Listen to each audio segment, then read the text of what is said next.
so it should be up now. Got hijacked? Yeah. Who is hijacking? Like the weather did for Dawn's plane. So they were supposed to take off at 9, so we were getting updates and all that stuff, and the snow was falling and all this. I think they got pushed back to like 10. Then they got out of here. But like Will Minkoff from Nashville Severe Weather told us yesterday, the southern part of this storm is severe weather. And so they flew right into that. And so they tried to land in Pensacola. Have you ever been on a flight like this where you try to land like 4 times and the pilot pulls up each time? And they end up in Tampa. That's crazy. And so at that point, they're like, well, because Zev's like, what even happens now? Like, do they get you back to Pensacola? Do they fly you back to Nashville? They said they couldn't fly back to Nashville. That was a thought that they had. The pilot, not Dawn. But because of the snow, they didn't do that. So they went to Tampa. So eventually they got to Pensacola. But at some point, they were like, well, if we're in Tampa, we're just going to go over to Orlando or Busch Gardens or something like that. Mm-hmm. So so I was like, well, usually the way I treat those situations that are very stressful like that, and you can't control it, right? And she said her anxiety was high, so I didn't come at her with, well, control what you can control in that moment. But I was just like, well, maybe God's saving you from something. You just never know. So they got there safely, and I'm happy for it. You made the right call in leaving last night for sure. Yep, sure did. I knew it. I said it was going to come down, and it came down right when, what's that guy named, Will Minkoff? Yeah. Exactly when he said it was. I was looking at our cameras at the house, and it started coming down, and it came down quick. So is it still snowing over there now? Yeah, it's so over the course of the last couple hours, Slay, the flakes are much bigger now, and it's coming down harder. Wow. So the roads in downtown Nashville were okay. Now they're like a giant slushy, snowy mess.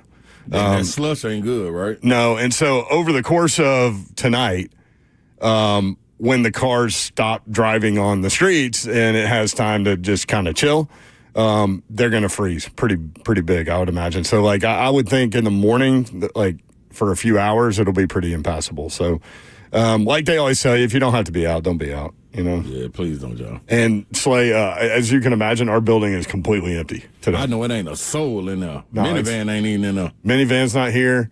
It's me and Zeph, Murph Dog on WTN, and that's about it. Look at y'all soldiers. Y'all soldiers. So that's where we are. So what are your responsibilities this weekend on the SEC Network? Fill us in. My responsibilities, there would be me being in studio, covering all the games. It's a slate of games. I mean, yes, there are. Man, so many top 25 matchups that's going to be going on. It's going to be interesting. It's going to be interesting to see how it plays out. It's a good slate of games. I think the most intriguing for me would probably be Kentucky going to Mississippi State. Yeah. That's a pretty good one. It was one more. Florida at Arkansas. Can Arkansas finally get a victory in the SEC play? I don't think nobody would have expected that. Tennessee's bounced back on Texas. Alabama.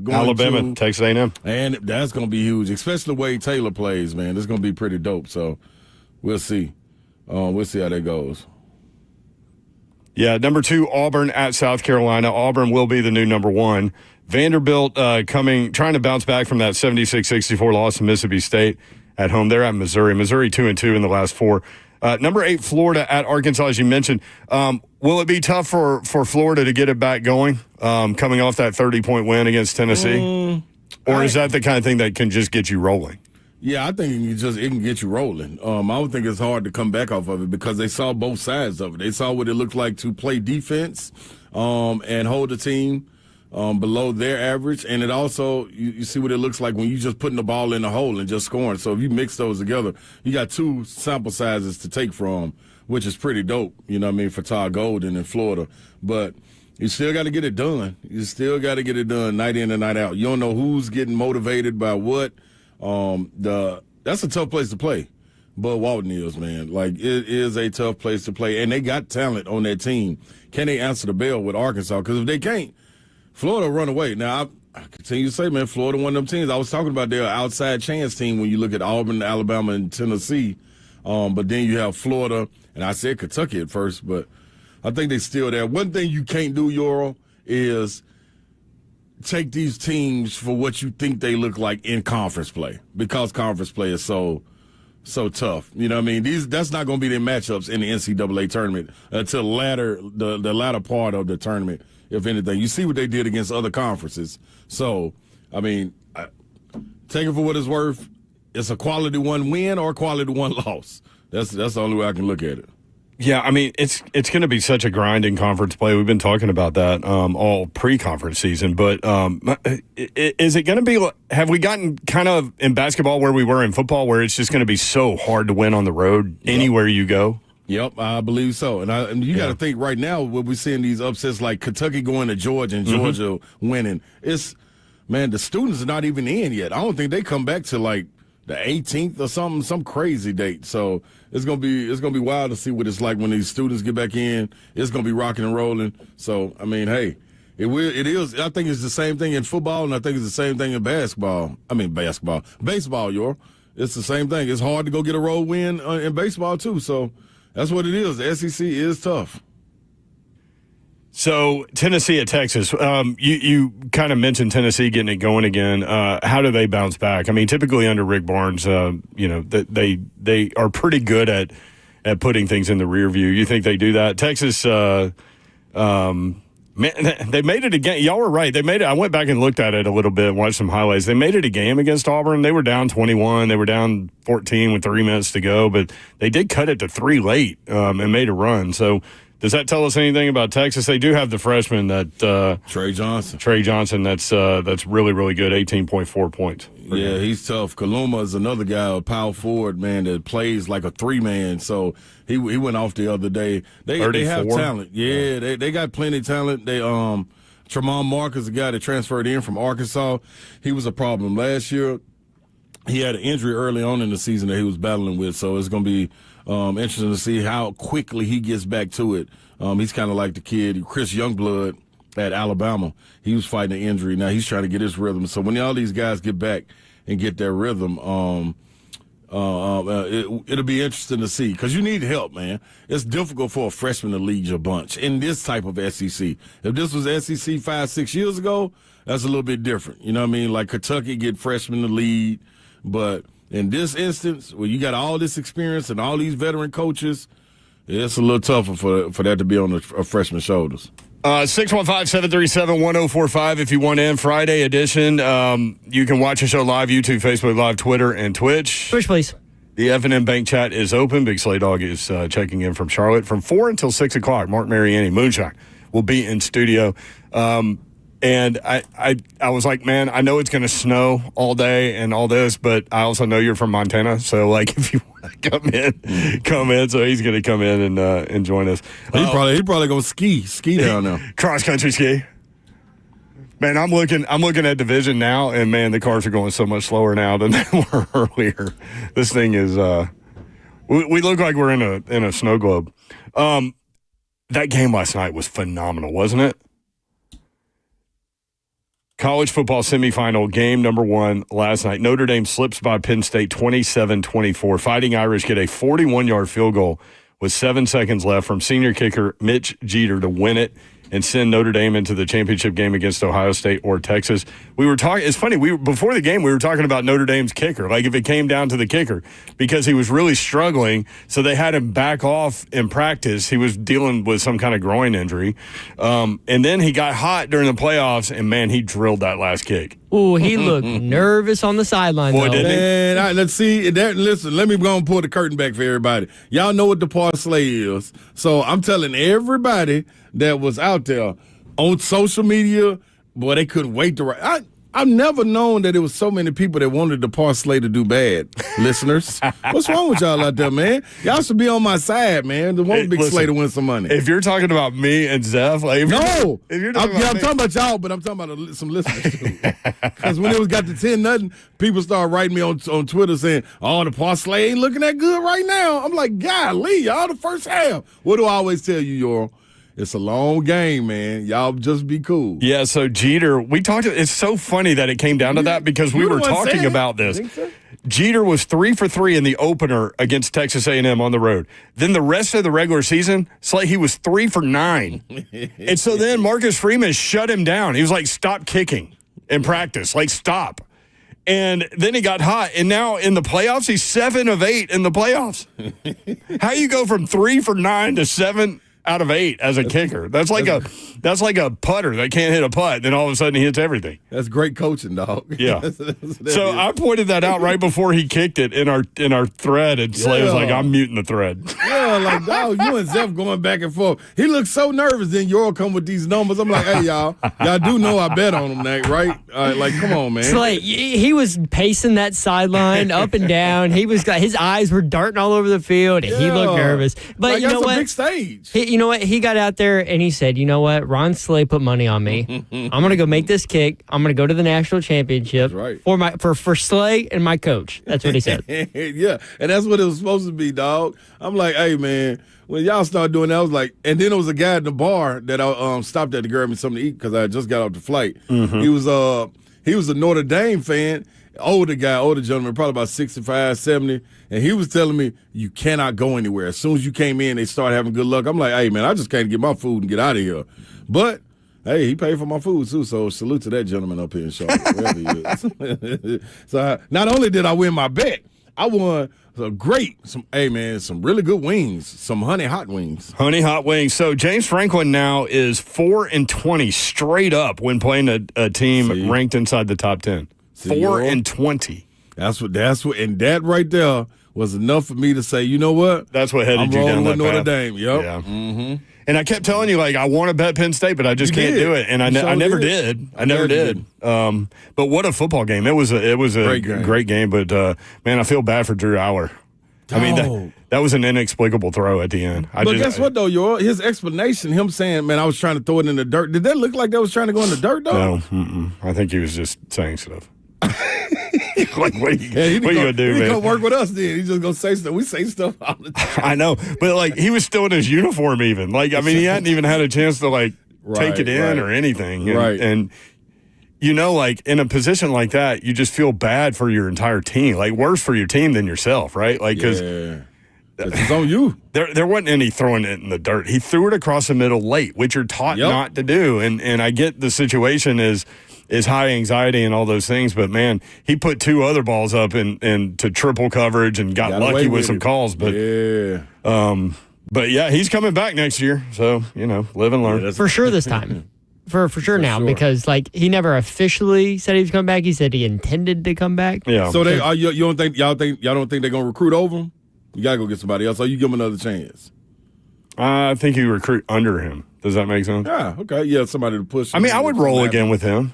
Yeah. Veteran guy. I got to the semifinals first time. Yeah, I ain't watch him enough during the year. I did watch him during the playoffs, though. Much better this year with this offensive coordinator who was new to the program as opposed to the previous years. Allowed to do a little bit more. Notre Dame quarterback Riley Leonard was just okay. 15 of 23, 223, touchdown, 2 interceptions. Drew Aller, as we mentioned, 12 of 23, 135. No touchdowns. That late, ill-timed interception with 33 seconds left at the Penn State 42. Notre Dame opens as an underdog, Slay Dog, in either matchup. So Ohio State would be favored over the Irish by 7.5 points. Texas would be favored by 2.5, according to FanDuel. You know what I think coming into that game, regardless of who they play? It's going to be one of them. You remember when Manti Te'o and them made that historic run from They Notre played Dame. Alabama. Yeah, and a lot of things went their way that season for them to get there. This is kind of what's going on with Notre Dame right now. Now, listen, I ain't taking anything from them. They are good. They're tested. They got resilience. Like, they find a way to pick to win. This time around, they got a much better physical presence than they did then. So you can play with the SECs and the Big Tens and stuff like that. But I just think, man, at some point, if you keep getting injuries, you know what I'm saying, and like the running back, that performance out of him, dog. Talking about love. Yeah, man, like that right there. That touchdown was a grown man's touchdown. Man, every bit of it, dog. That's what we will not be denied. I just wonder, does that luck run out? You know what I mean? Because the luck of the Irish, man, dude, fully you feel what I'm saying? To win a national championship, you need some luck on your side. They've got the breaks. They've had the breaks happen for them, and they also won some games. But Texas and Oklahoma. Texas and Ohio State. That could be different caliber. I'm still thinking Ohio State big tonight. It's up to 6 now. It was 5.5. Let me go back. One more thing about the Notre Dame thing that I found a quote. I forget who put it out there, but this is when Brian Kelly left Notre Dame and took the LSU job. Mm-hmm. He said, quote, "I want to be in an environment where I have the resources to win a national title," end quote.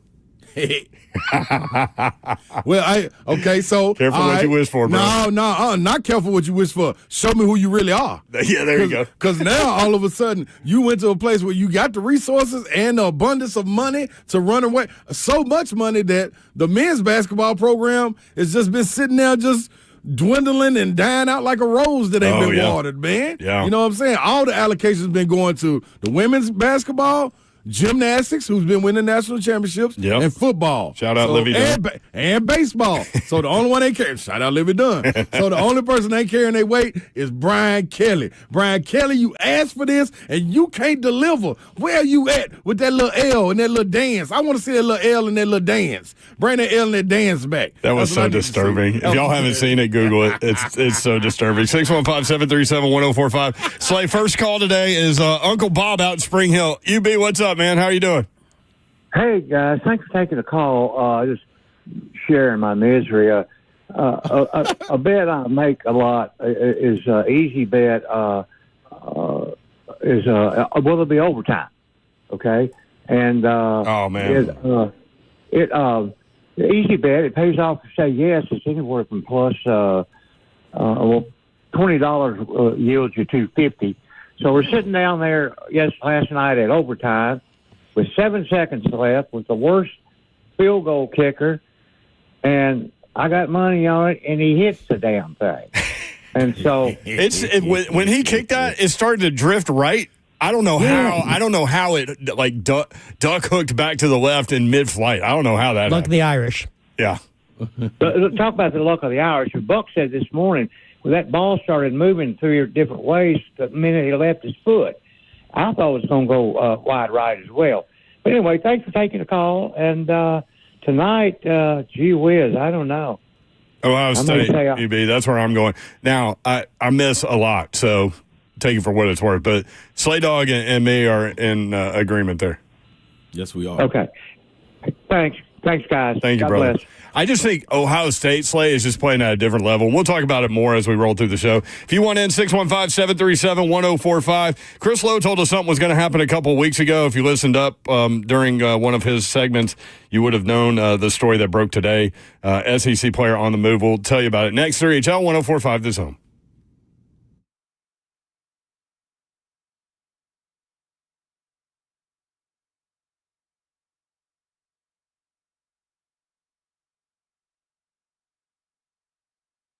All right, we all want to start fresh in 2025, right? How about call in Loan Pronto to help you do it? They're here to help you take control of your finances by lowering your house payment and consolidating that nagging debt. Did you know that 9 out of 10 borrowers get a better deal by calling Loan Pronto? Yeah, right now Loan Pronto has some of the most competitive offers out there for refis, for debt consolidation, and purchase loans. And those are starting in the low 5s APR. So if your current rate is over 6%, don't settle for paying too much. Now's a great time to call Loan Pronto and see what they can do. Lock in a lower rate today. Even if you're in process with another lender, I would absolutely suggest calling Loan Pronto. You can close in as little as 2 weeks, often with no appraisal, and you could even skip your next 2 house payments. Fast, easy, hassle-free. Get your personalized Loan Pronto rate quote instantly with no hard credit pull and no upfront fees. I did it with Loan Pronto years ago, and it was awesome. 615-499-5780, loanpronto.com at 615-499-5780, loanpronto.com. Equal housing lender, NMLS 1661781, subject to lender approval, NMLSconsumeraccess.org.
3HL 104.5 The Zone just went outside. Looks like maybe 3 to 4 inches of snow so far downtown Nashville.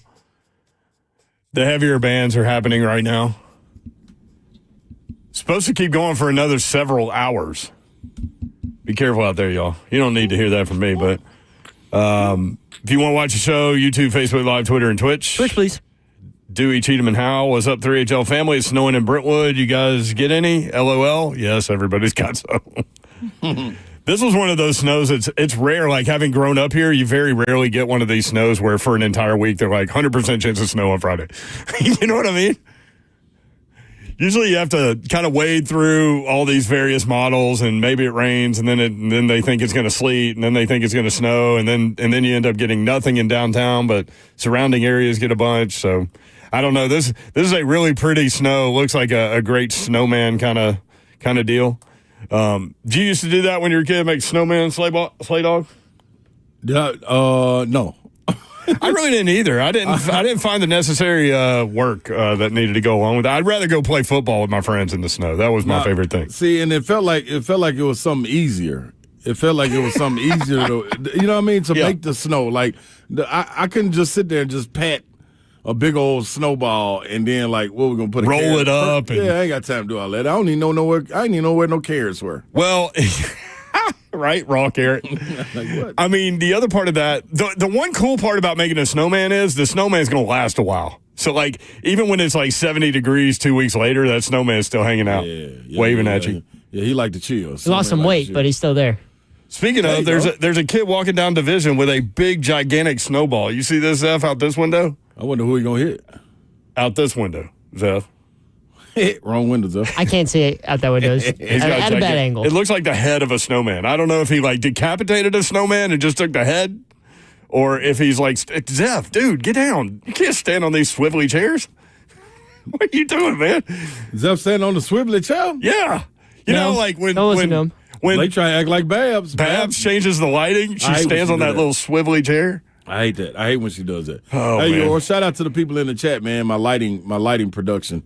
Yeah, you were in dark mode, they said. Yeah, I gotta take something from them though, dog. I was gonna tell you the last segment, dude. I'm gonna tell you again. That hoodie is cold blooded, dog. What hoodie? The one you got on. Oh, you like this? You know the cool thing about it, and it'll take a minute, but it's short sleeve. No, that's what's making it dope. And you got the black that's making the letters pop like that. Yeah. It's kind of giving Bill Belichick vibes. You think? Oh, thanks. A little bit. Okay. A little bit. That's what I'm going. That's what I want to do every day is go Bill Belichick vibe. Although, he's 74 with a 24-year-old girlfriend or something. What is he doing? Ain't no bad vibes right there. What is he doing? GameDayMensHealth.com. That's what he's doing. I don't even understand how like a 74-year-old dude thinks I'm going to go out here and I'm going to push up on this 24-year-old chick. Like, how does that even happen? Like, that's some severe confidence right there. Man, that man, first of all, how many championships that man got? 6, 7? I think he is exuding in confidence. He doesn't care. No. It's one of those miss 100% of the shots you don't take. Yeah, it's one of them, man. Okay, well, that's cool. You told me no. All right, straight. Wow. Well, I mean, his former fiance lives in Nashville. Yep. And she was young. Somebody said, just mumble your words, and you'll be Bill. YouTube, Facebook Live, Twitter, and Twitch. Twitch, please. Hook up on in there, and let us know. Let us know what you got. I'm bad at this because also, like, I think it took a while for it to kind of like start accumulating. But it looks like, just looking outside, it looks like it's about 3 or 4 inches in downtown Nashville right now. Darn. So my under was correct. No, we're not. No. We're not done, Zeph. Yeah, what? We got another like 4 hours of this stuff. Yeah, Zeph talking about. See, boy, you gotta watch Zeph, man. He always try to get tricked. Actually, 5.5. I think they said till 9 o'clock now. I thought it was still 6. That's what they said yesterday. Yeah, yesterday. I haven't watched the news today. I've been at work. It's the real day, Zeph. I left for work at 8 a.m. this morning. I'm not sure don't go on until 3. How are you getting home is the question. Same way I drove. No. Going super slow down the interstate. No, slower than you came in. I sent Will Minkoff's with Nashville Severe Weather the message from Dawn earlier where she said, we just aborted landing at the last minute in Pensacola. We went back up, terrible visibility. They did this 4 times and then ended up in Tampa. And I sent that to him because he said it. She goes, Minkoff was right. He was right. And he goes, ha, ha, ha, poor Dawn. Hey, you know what I was going to tell Babsy? I was going to tell Babsy yesterday, man, why don't you just stay at home? Yeah. I was going to say that, but I was like, nah, I don't like when people jinx me like that, so I ain't going to jinx them. I know. I thought the same thing, and that's why I didn't say anything. Yep. And then she said, after like the 3rd attempt to land, and then they popped back up in the air, she was like, her anxiety was at an all-time high, and I was like, you can't control it. And then I didn't hit send. I was like, it's going to be okay. You can't control it. Let it go. But I mean, that's the part of flying. Like if you're a control freak and you can't control that. Not that you would want to, So you could watch a movie Flight and be okay. But ooh, that's a whole different avenue right there. Go down the line, and this isn't spoiling anything. But if you haven't seen Flight, see it. It's an incredible film. Classic. It's a very difficult story, but. At the end when it's really dark and like Denzel Washington's incredible. Like I mean, watch any movie he's in. What was the one where? Well, I'll get to that in a second. But when he says, "As a matter of fact, I'm drunk right now." Yes, I mean, it was so good. That's when he was getting questioned by the judge. He was in front of the grand jury.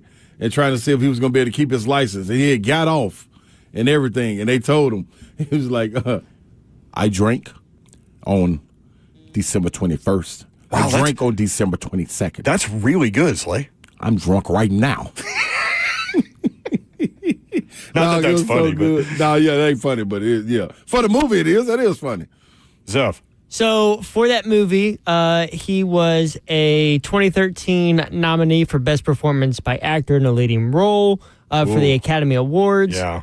He was named a 2013 nominee for the Best Actor for the BET Awards. Yeah. The Critics' Choice Awards, he was Best Actor. Let's be real with Denzel Washington, though. Like, literally, you could put him up for any award, any role he plays. Yes. Right? Yep. I love him. He can't do no wrong for me. This is where I started to go. What's the movie where the spirit goes from body to body? Yes. Fallen? Is it called Fallen? Yep.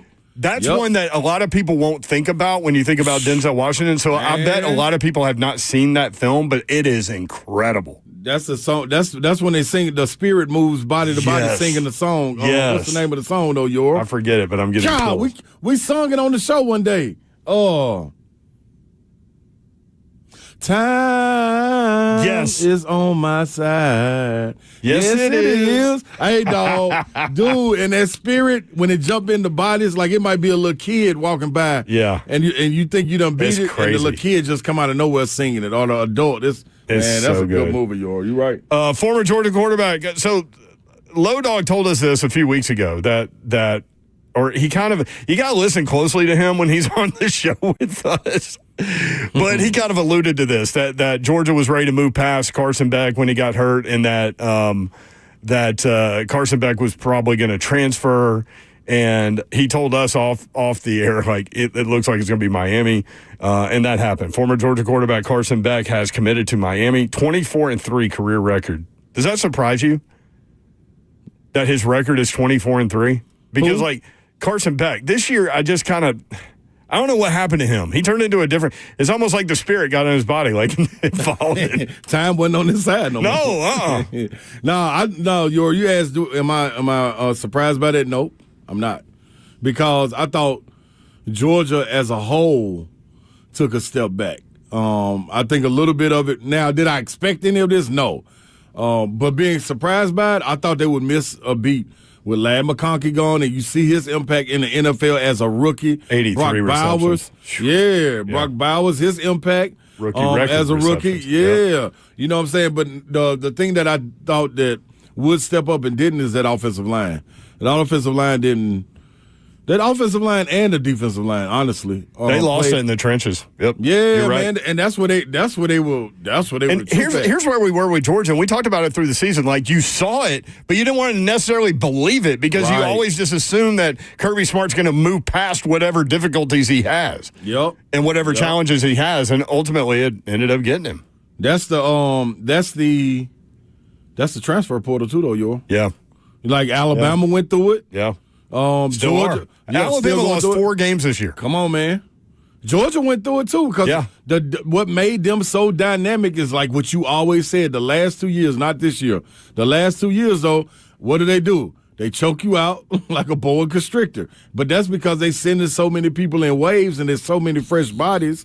And you ain't got nothing to do. Fourth quarter come, you got somebody that doesn't play 32 snaps. You know what I'm saying? Still coming at you and with 5-star talent, All-American-like talent. So it's different, man. 615-737-1045. Tara Bell says that's a Rolling Stones song. Yep. Candy B. Denzel, 70 years old, training to be an ordained minister. That guy, man. Skill set. Vandy Man AD Glory, probably my favorite all-time Denzel movie. Oh, wait. That's incredible. Yep. When that tear came down that eye? Oh.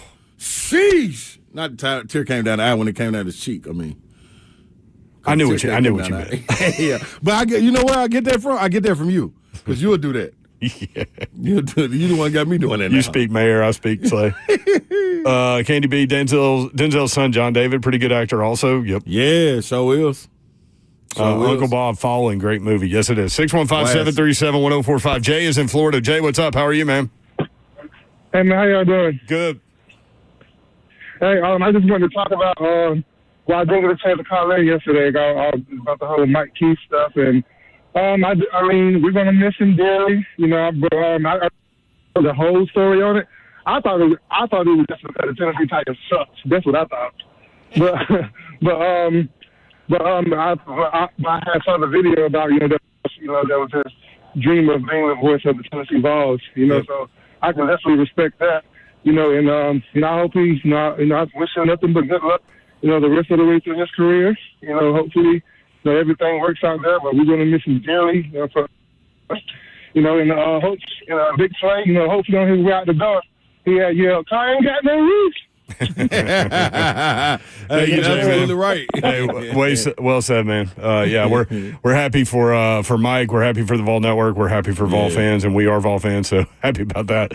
But certainly, understand Titans fans that will miss him, and we'll see what they end up doing there. Another note real quick, and we'll take a break, and then Reese and Laura want to weigh in, so we'll get them. Browns quarterback Deshaun Watson ruptured his Achilles again, Slay, putting his 2025 season in doubt. Who did? Deshaun Watson ruptured his Achilles again. I wonder, so is that a way for them to get it from up under their contract? Oh, yeah. Listen to you. No, I mean, I hate that for him, but I'm saying, so I thought 2 things when you just said that. Oh, he finna get paid by just sitting at home. Or 2, they get out of the contract. Maybe the Browns get out of the contract. That was initially, I know he's going to be all right. He'll be all right. I hate that for him, but he's going to be all right. Well, at least we know who's getting drafted number 2 overall. I'll tell you what, he never had injuries when he was in baby yoga pose. Never. That was some of the best radio ever. You in the baby yoga pose. That was so uncomfortably funny. It was so limber. He's so nimble. So he's not anymore. He keeps popping his Achilles. Exactly. He got tight. Brother can't. Man, go ahead. Well, I mean, that was Dawn's point. Like, when Tiger Woods was living that life he was living, he was dominating the world of golf. She was like, he should go back to doing that. It's a routine. It's a routine, man. You get used to your routine. Body all loose. They all tight. All right, Reese and Laura are going to pop in when we come back. You good with that, Slay? Are you with me, Big Slay? I'm with you, Reese. Slay Dog checking in from Charlotte. Mark Mariani will be in here from 4 until 6. We're going to have fun today. Stay tuned and stay safe. 615-737-1045.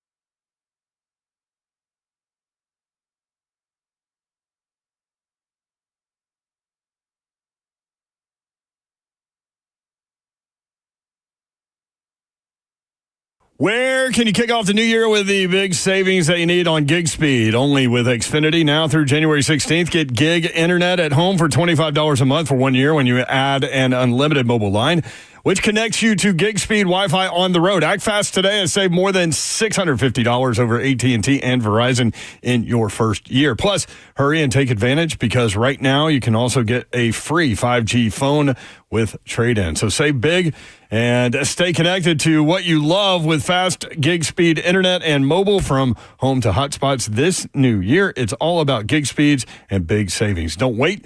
Get gig speed internet, spend less green, and switch to Xfinity. Go to Xfinity.com/gig savings to learn more. Requires paperless billing and auto pay with stored bank account. Restrictions apply. Equipment taxes and fees are extra. Internet discount applied to mobile bill. $40 internet discount applied to mobile bill. After the promotion, regular rates apply. Actual speeds vary. Savings compared to Verizon Fiber Gig Plus One Unlimited Welcome Line and AT&T Fiber Gig Plus One Unlimited Starter Line. Xfinity internet required. Reduced speeds after 30 gigabits of usage per line. Data thresholds and actual savings vary.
3HL 104.5 The Zone. Brett Doherty with you in studio. The world-famous Music Row. Mark Mariani will be in studio from 4 until 6. Slay Dog checking in from Charlotte during today's show. That right. And we got into a Denzel Washington movie conversation. Jael's asking, hey, Brent, you seen Malcolm X? Yes, a long time ago, and I'm glad he brought that up because I'm going to go back and watch it again. Man, that's a cold piece of work right there, too. Yep. Dewey. Man, go ahead. What? No, go ahead.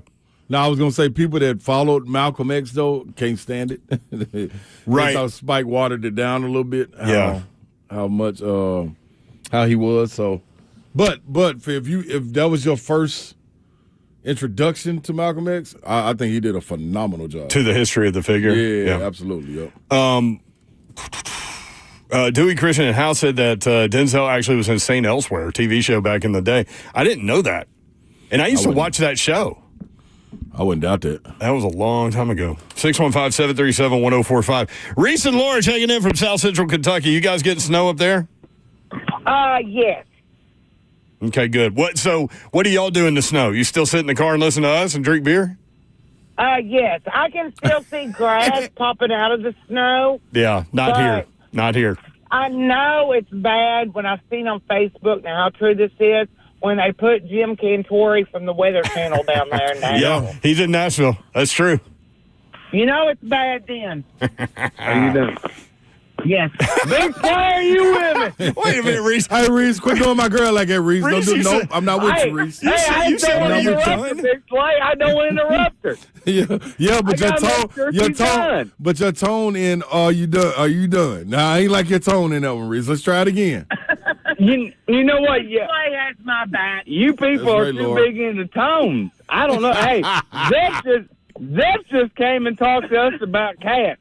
And y'all are worried about tone. Yeah, we're worried about tone. Tone and body language, Reese. We're big on all that. That's big for us. Well, yeah, my body language was great. So, do you have Tennessee overalls on right now, Reese? No, I'll be daggum. So remember the other day she tricked me again, right? What? You know what showed up today on the porch in the snow? What? Arkansas sweatpants. I'm about ready to lose my mind. Reese, before you get going, I heard that somebody that sounds like you called into the Buck Rising show talking about beer and cats. Buck didn't even remember me. It was great. So I called him up and I used his fake name called Reed. And they put us through because they forgot about me. And they said, "What are you doing?" I said, "I'm drinking beer. We're day drinking. We're feeding stray cats." He goes, "That sounds great." And I said, "Yeah." He never saw it coming. I mean, we just played him like a fiddle, Mayor. And I had no part of it. Well, no, Laura was in the background. She chimed in, and Buck loved the chimes in. And it was just great. We just played them like a fiddle. But we had a bad night the other night, Clay. Yes, indeed, we did. I told you we was going to lose that one, Reese. Do you know what happens against Texas? We're going to beat their booty. Watch out, baby Cup. Watch out for that car. Go get baby Cup. We are so mad. It's probably going to be a 30-point victory for us. What do you think? The only reason I say it won't be that much is because the blueprint that Rick Barnes has, that's what Rodney Terry, in a sense, follows.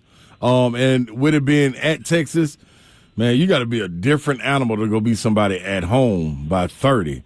Like, that's pretty tough. I think they got enough talent and enough firepower. Well, it better be 20 after the last beat down. Now, I would say about 15. 15 that's a good number on the road against a team like that. Well, we're favored by 6.5. I'll take 15, but if it ain't 20, I'm going to be mad. Well, Reese, you might need to be mad. Texas is no. Guess what, Reese? No. Guess what? Texas is 0-2, dog. They got to have a little pride. They got to come out fighting. No, they ain't fighting. I tell you what, though. You know what? What? Mike Keith is the new voice of the Vols. That's Does right. it get any better than that? No, it does not. I promise it doesn't. I want to know, is he going to do his same old sayings, or is he coming up with new ones? But you know what? In the meantime, In between. touchdown, Tennessee! Big Slay, hit the music, Zip! Good old Rocky Top! Woo! We got Mike Keith! Well, I love y'all! Let's go, Big Orange! There they go. Reese and Laura up there in South Central Kentucky. If you don't know, Reese and Laura are kind of the show within the show, sort of. That's kind of the way it's turned out. But they have 20 stray cats, at least. And so when he starts screaming at Baby Cup, that's one of his. That's a little different. That's one of his cats. That's different. It is. And I started to think, like, how do you name a cat Baby Cup? But if you have 20 cats, like, I mean, how do you come up with 20 different names? Like, hey, it's like his kids, I guess. He's got to know where they are at all times. I don't know how he pulls this off. It's a magnificent feat that he does. Can you imagine if Reese and Laura had like 6 kids rolling around up there? No. not with the cats, no. The cats in this kind of weather, too, because cats stay outside. And Right. A lot of times, especially the ones they've got going. 615-737-1045. Coming up tonight, the Goodyear Cotton Bowl Classic, Ohio State and Texas. Ohio State bouncing around between 6-point and 5.5 point spread. Favorite there, 6:30 on ESPN. Looking forward to it. 615-737-1045. Tristan in Brentwood. Tristan, what's up? Hey, thanks for taking my call. Yep. Okay, I think we should trade down, like I've been saying. Cam Ward, if you go to 10 minutes in the Duke game, he throws the pick against Duke, and it's the Will Levis against Chicago or New York Jets play almost against his body. And then you have Abdul Carter, which everybody has been saying he's a defensive end. He's a linebacker that he asked Tom Allen to just say, can I play defensive end? Like, he's 6'3", 256 pounds, and like he's not a defensive end. Like he started at linebacker at Penn State and just asked Tom Allen, pleaded with him, can I play defensive end? Like, so he's not built for defensive end in the pros. And No. He's going to be a rush end. He's going to stand up now. Watching him down the stretch, that dude is a dominant player. And in the college game, does it translate? Slay, my concern, thank you, Tristan, for the call. My concern is with him, is he big enough to take on some of those right tackle kick out blocks or tight end kick out blocks? What's his size compared to Micah Parsons? I wonder. Zev's going to look that up. Off the top of my head, I want to say he's like 253, somewhere in there. Maybe he's a little bit bigger than that. Micah Parsons or him? No, so Abdul Carter, according to ESPN, is 6'3", 259 pounds. Okay. Micah Parsons is 6'3", 245. Okay. So it's hard to compare a guy to that, but that is the comparison that people want to make with him. Right. I wonder if he was at a different school, would it still be the same comparison? But so. Zev shared this with us last night or this morning. I can't remember. We get so many text messages. Sorry, Zev. Penn State edge Abdul Carter finished the 2024 season with 24 tackles for a loss. That was a number not attained by Myles Garrett, Nick Bosa, Joey Bosa, or Aiden Hutchinson ever in college football. You just watched the game last night. Like, you had to know where he was. You know what I mean? Know where he is. You better know. You better. Like, he's tough. I'm with you. I'm just scheme and everything has to play a part in it. I remember when you were really down on him. Has your opinion changed a little bit having seen him down the stretch? No, because of what we pick. Right, number one. Yeah. Okay. Yeah. I mean, if you're talking about number one overall pick, I don't know about that, but I do think top 10, yes. Yeah, I think he can be an effective impact player in the NFL for sure. Yep, I do. I don't know number one though. And that was my only thing, because remember when we were talking like 5th, 6th pick, like who's on the board at that time. Now we done moved up, most definitely not now. But if it was Oh, man. And then the other thing, we got so many hoes, man. Like, I know, right? Oh. I don't mean to laugh, but you know how like when things are so bad, sometimes you just have to laugh about it. Yes, I've done it all year long. Yes, absolutely. Snow's still coming down in downtown Nashville. Moonshine going to be in the next couple hours. We got Slay Dog in Charlotte, and we got you, and we appreciate you being here. A lot of people watching on YouTube. We really appreciate that. So spread the word when you get a chance that you can watch 3HL on YouTube, Facebook Live, Twitter, and Twitch. Twitch, please. F&M Bank Chat is open. More 3HL next. 104.5 This Home.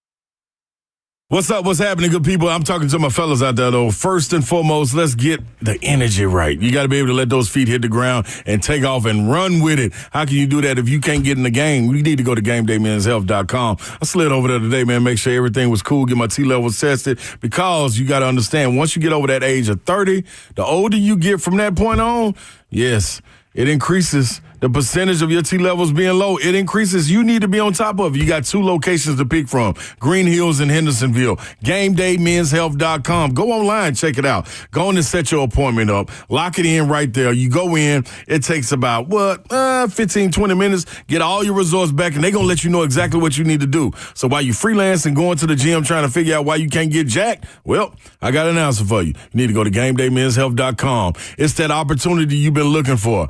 No reason to sit back and wait. Get in the game today with GameDayMen'sHealth.com.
Good afternoon. It's 4:01. I'm Joseph Bonanno, live from the 104.5 The Zone studios on this snowy Friday. The Titans have completed 2 interviews today, one with Miami Dolphins senior personnel executive Reggie McKenzie, the other with ex-Atlanta Falcons general manager Thomas Dimitroff. They have one more scheduled for today with John Spytek from the Buccaneers later today. The Titans have also requested permission to speak with Packers VP of Player Personnel John Eric Sullivan for their general manager job, according to Ian Rappaport. Sullivan, a former colleague of Chad Brinker in Green Bay.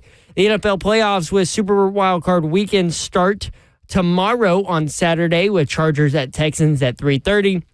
And then the Ravens host the Steelers at 7. On Sunday, the Bills host the Broncos at noon. The Packers take on the Eagles on the road at 3:30 and Commanders at Bucks at 7. All those games can be heard right here on The Zone throughout the weekend. In college football news, former Georgia quarterback Carson Beck has committed to play for Miami in 2025.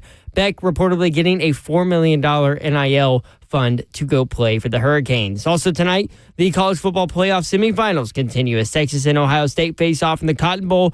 It's for the final spot in the national championship game to face Notre Dame. The kickoff for that one is at 6:30 on ESPN. For your foundation repair and water river needs, you need to visit USSTN.com. Breaking news at once on your home for the Titans and Vols. This is 104.5 The Zone.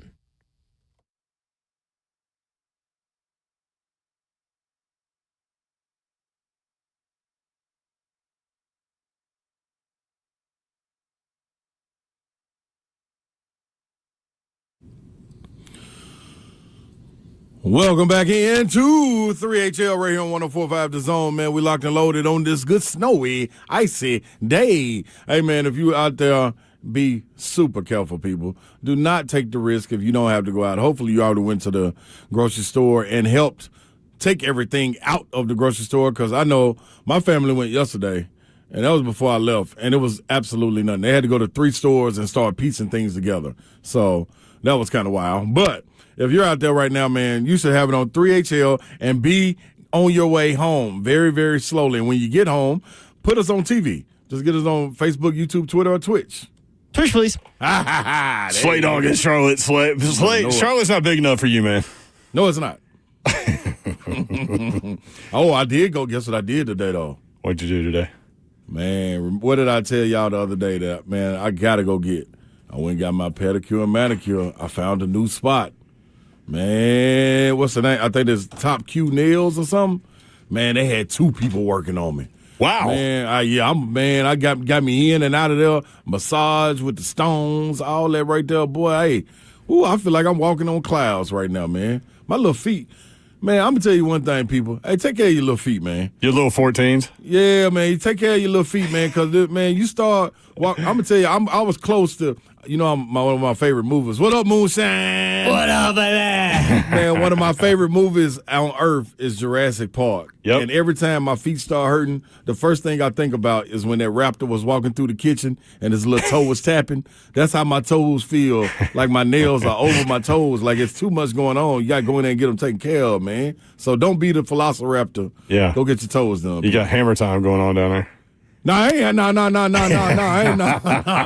Yo, don't be trying to add that to my little toes, man. Let me tell you, man. So Moonshine, I go get Moonshine at the front door. He's got the Montana mustache going now. Yeah, see my boy. New year, new me, baby. He's got tremendously high boots that go up to his knees. I'm like, I said, I didn't feel bad asking you if you wanted to come in today, because of the snow, because you're from Montana. You know how to deal with this. And then you know what he told me? I spun out on Franklin Road today. I ain't scared. It's about to get real out there, though. It's about to get real. Oh, when these roads freeze? I'll tell you what. It was a beautiful afternoon, slushy snow, snowball fights. I got a snowman in the back. I mean, I got a beast in the front yard, I'm telling you. There you go. But the problem is, that was like 34 degrees, 35 degrees.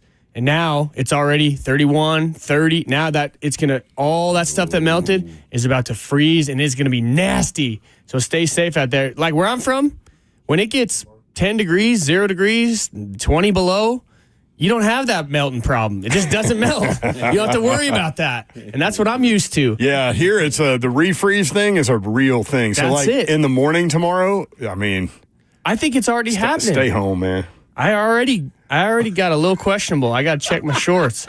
I was about to turn sideways on not going very fast, and I thought to myself, I looked right at the degree and it said 31, and I was, oh my god! Can you imagine Mark spins out, ends up in a ditch, and the news crew rolls by, and there's Mariana. He's from Montana, and he's in a ditch. Man, hey, I'm telling you, it's about to get slickery, dickory dock. Man, I don't know. Be careful out there. All right, since you're here, let's go ahead and get your take on, we'll just start rolling through some Titans issues. Let's do it. So, they move on from Rand Carthon. They choose to move on from the GM. They don't clean house. So now you've got a cycle every year where you go, J-Rob, you move on from him, you move on from Vrabes, you move on from Rand. Now you've got a situation where Brinker is the fourth different person to have control of the 53 in the last 4 years. Really bad look. And, there's so many different ways to look at this. For me, I've been trying to digest it all week. My first thought is, from top to bottom, this roster just flat out is not good enough. It's just not good enough. And we saw that play out. I think it's top heavy, though, in the sense of I think we have some great pieces and some great pillars to work around. We got some guys under contract that are playmakers, some guys they brought in. I mean, you would think about Calvin Ridley and Tony Pollard being new guys on this roster and both go over 1,000. That's big time, and that's nothing to sneeze at. So you have that going on.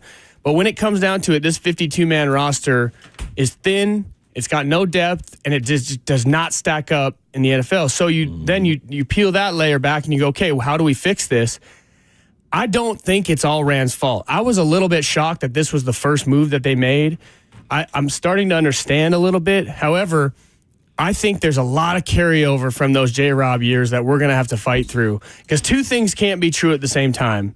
You can't have the worst record, be one of the worst teams in the league, and also have your crap together. You can't be. You're picking number one overall. There's some nasty stuff going on, behind those doors. So we got to figure it out. Now, this whole GM shuffle has given me pause. I hope they fix it.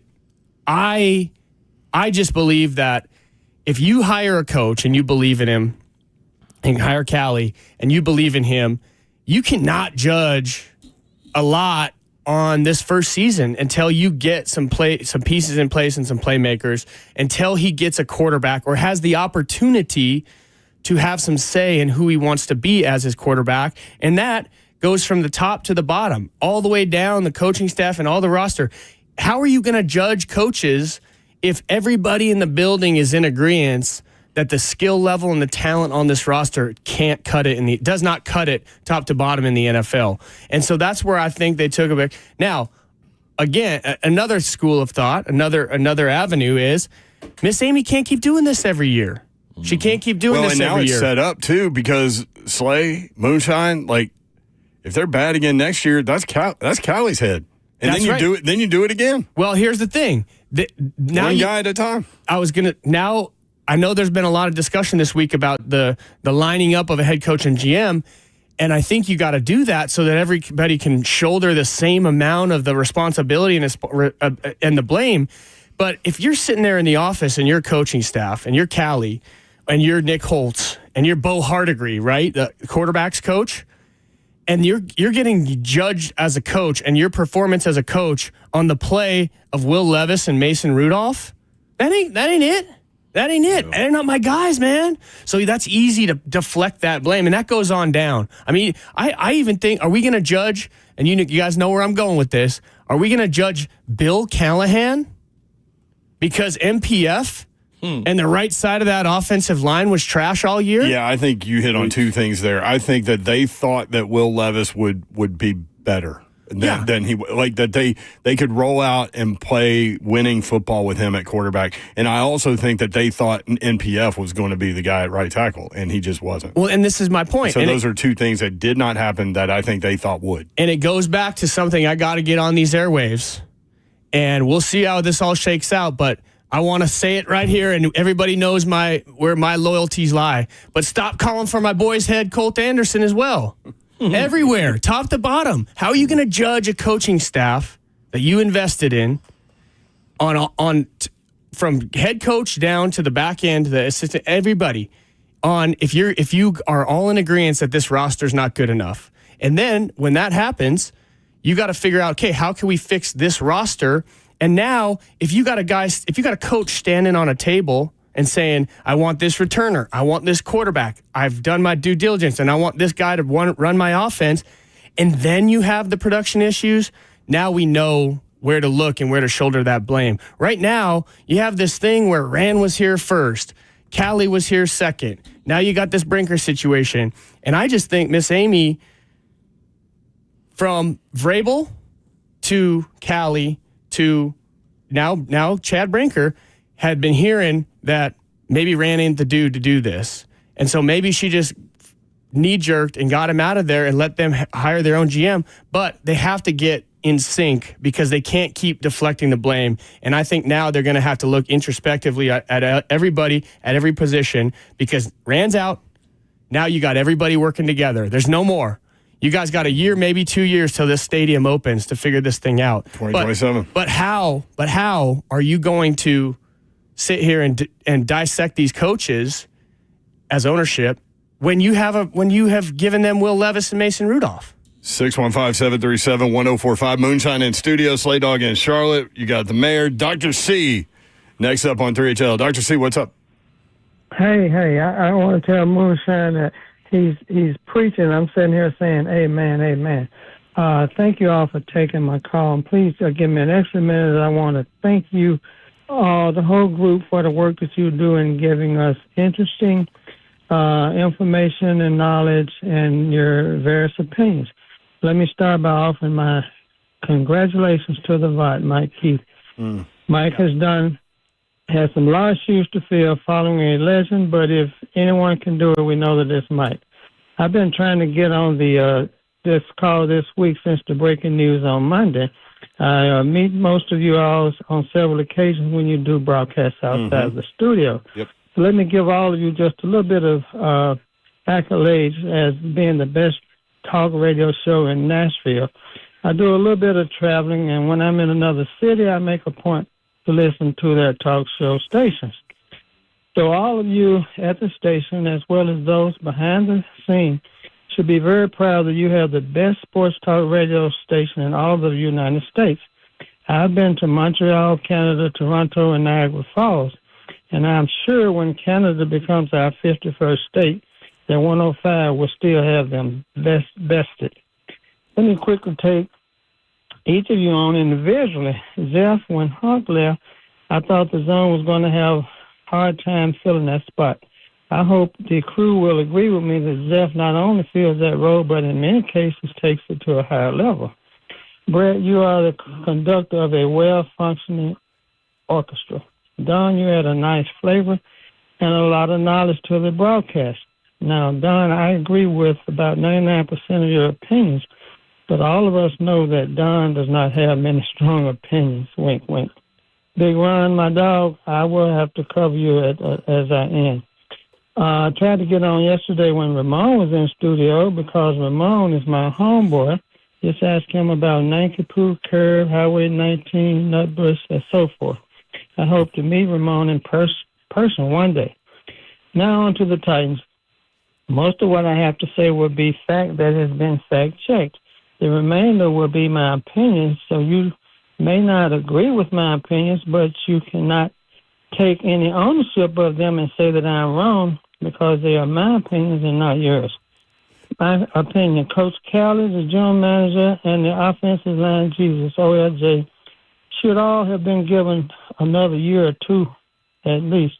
Early this week, in an interview with PK, he asked Coach Callie in a manner that would have given the coach very easy chance to throw the general manager under the bus, but Coach Callahan did not, and that he did not take that bait, and he gained a lot of my respect from that.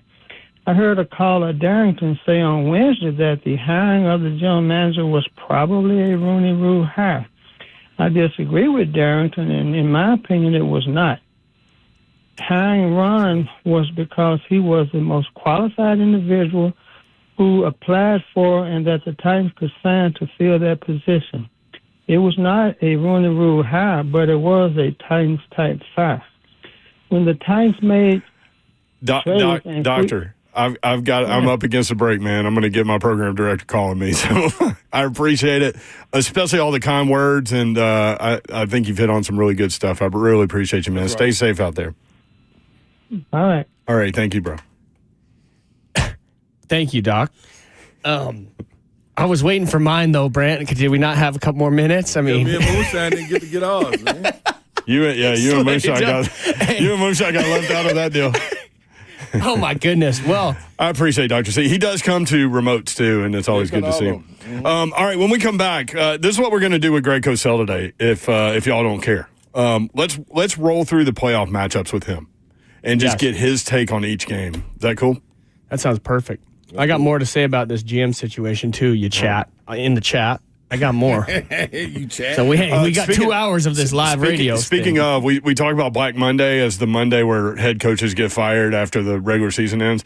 This is known as kind of Black Friday, where a lot of assistants get let go as a news dump at the end of the day. So we'll try to pay attention to that if it happens. We've got that for you. Stay tuned. 3HL 104.5 The Zone.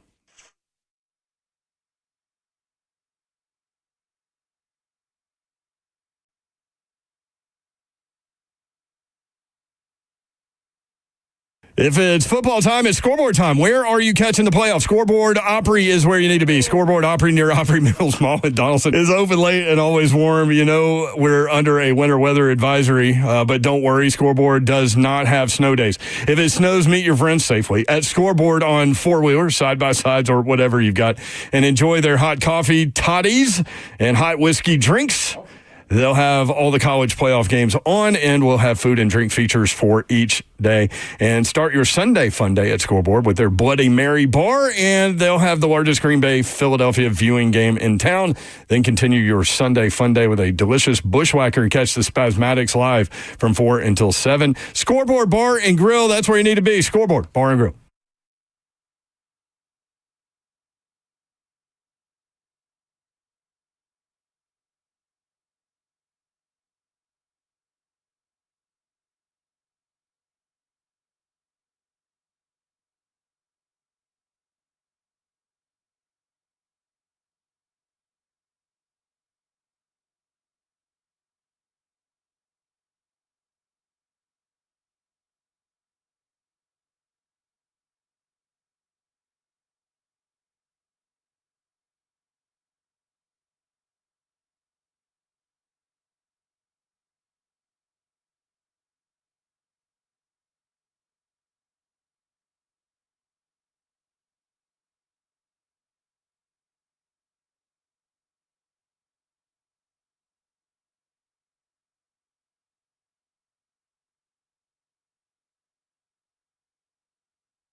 3HL 104.5 The Zone. Brent Doherty, Mark Mariani in studio today.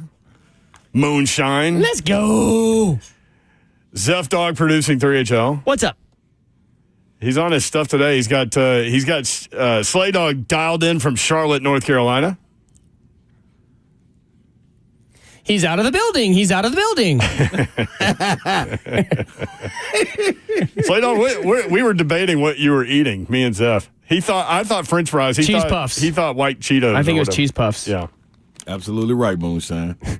Yes. The greatest snack on earth, man. I'm telling y'all, this stuff is so... I'm going to eat this whole bag. It's funny how you get locked in on stuff.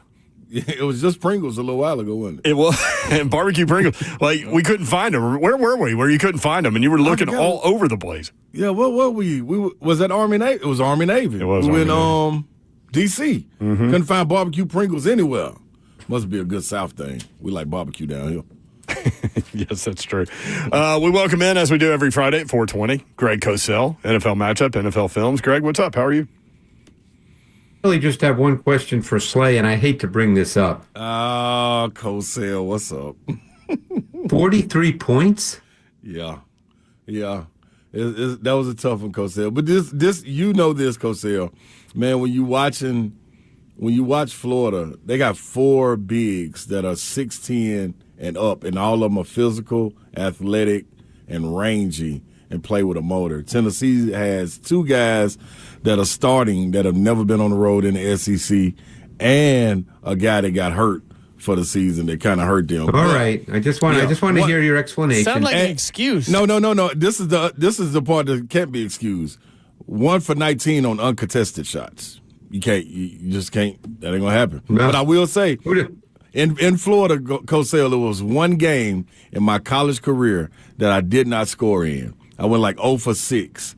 And I was at Florida my freshman year. It's a difficult place to play, man. If you ain't ready, it's eye-opening, dude. The other thing, Cosell, is that Slay called this before it happened. He said Florida was going to win that game. Who did Florida have back then when you were playing? Man, they had Donnell Harvey, Udonis Haslam, Mike Miller, Brett Nelson. Those some guys. I remember all those guys. Man, dude, they had a Brett Wright. They had a roster, dude. Like Matt Bonner. Matt Bonner was a freshman in. Like they were just as deep as us. When you talk about talented group, they were just. That's the year they went to the Final Four, lost to Michigan State in the championship game. Yeah, I remember all those guys. Yeah, Teddy Dupay. That was a good one. Billy Donovan was just cutting his teeth then, boy. So, Cosell, we thought today that we would just roll through the playoff games if you don't care. I'm okay with that. You know, I'm getting ready for my interview for the GM job, so we can do the playoff games. Hired. Hired. Gladly accepted. Let's start Saturday. It's funny, the Texans, every year they've been in the playoffs, they get that Saturday 3:30 game Central Time. Chargers at Texans. Justin Herbert looking for his first playoff win. That surprised me. That kind of flew under my radar. What do you think about this matchup? The Chargers very, very good on defense. D'Amico Ryans, Cosell talked earlier this week about how this game's going to come down to the Chargers offensive line against his defensive front. Daniil Hunter, Will Anderson Jr., 23 sacks, 33 tackles for a loss. What do you think about this matchup? I mean, some would say that the Texans, from a defensive standpoint, have what most coaches view as the premium. They have 2 really good edge players, and they have 2 really good corners. And that's the way a lot of coaches see the game as far as premium positions. Because most people think of quarterback, offensive tackle, edge rusher, and corner as the premium positions. Certainly the Texans on defense have that, but they've really struggled on offense. I think the way they want to play, they have not been able to play in recent weeks. Because essentially the way they want to play is they want to be able to run the ball effectively and use the play-action pass game, but they've not been able to do that very well at all. And their O-line has not been as good, and that's posed problems for Stroud, who's been very uncomfortable in squeezed pockets. That's the next step in his development. He's got to become more comfortable in squeezed pockets because at his core, he's a pocket quarterback. So that's what he has to become more comfortable at. And you're right, the Chargers have a very good defense. Yeah, number one in scoring defense in the NFL. So, Yeah. So where's the disconnect there? Just the offensive line just hasn't executed as they should for Houston. They haven't been as good this year as last year. Yeah. And Stroud's played fast. He's missed routine throws that he never missed a year ago in his rookie season. So you can see it on tape that he's just playing too fast. So he's just got to get more comfortable with the idea that, there's going to be people around him. He didn't face that much in college at Ohio State, and he certainly didn't last year when everything was very comfortable. And now this is the next step. It's the NFL. There'll be bodies around you, and you have to really learn. Becomes a learned trait, because obviously when there's bodies around you, you're not comfortable. So you have to learn how to be able to deal with that.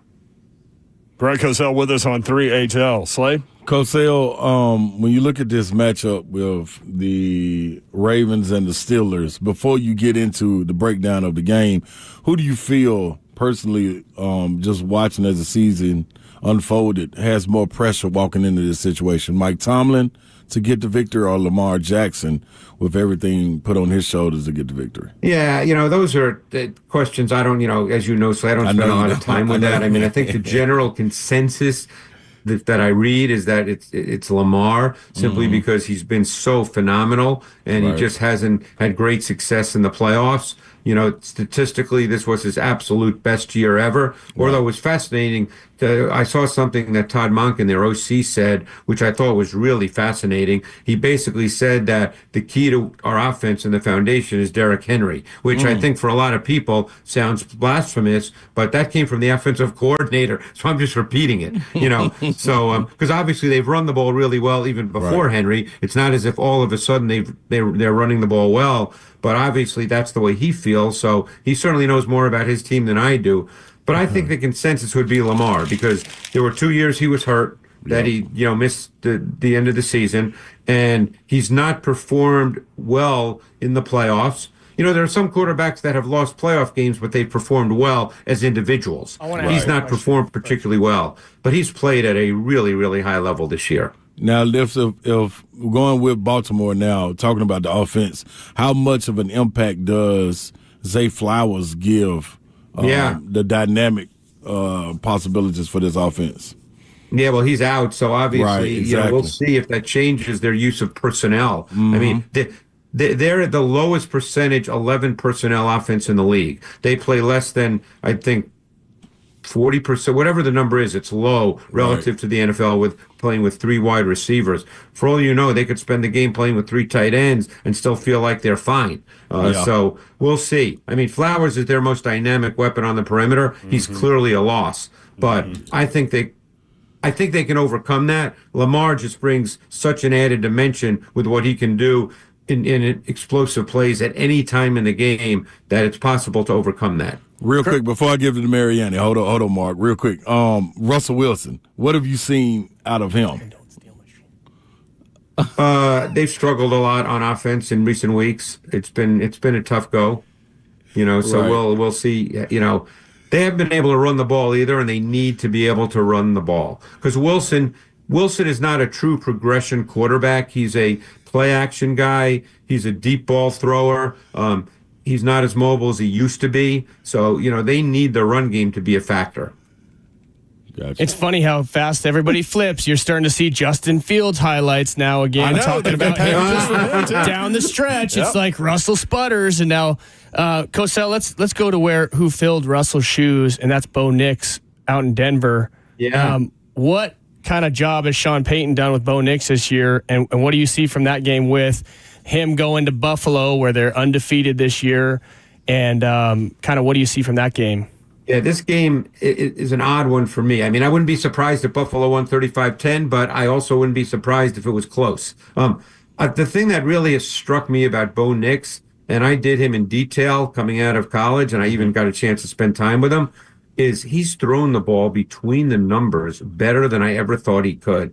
He has made tight window throws, which are, Mark, as you know, the college game is totally different than the NFL game because of the hash marks, and a lot of college quarterbacks just are not used to making those kinds of throws between the numbers against zone coverage. He has done that exceptionally well this year, and the Bills play a ton of too high. That's their foundation, and he's done a great job against that. So we'll see. I mean, obviously, the Bills are a really good team, but the Broncos have a really, really good defense.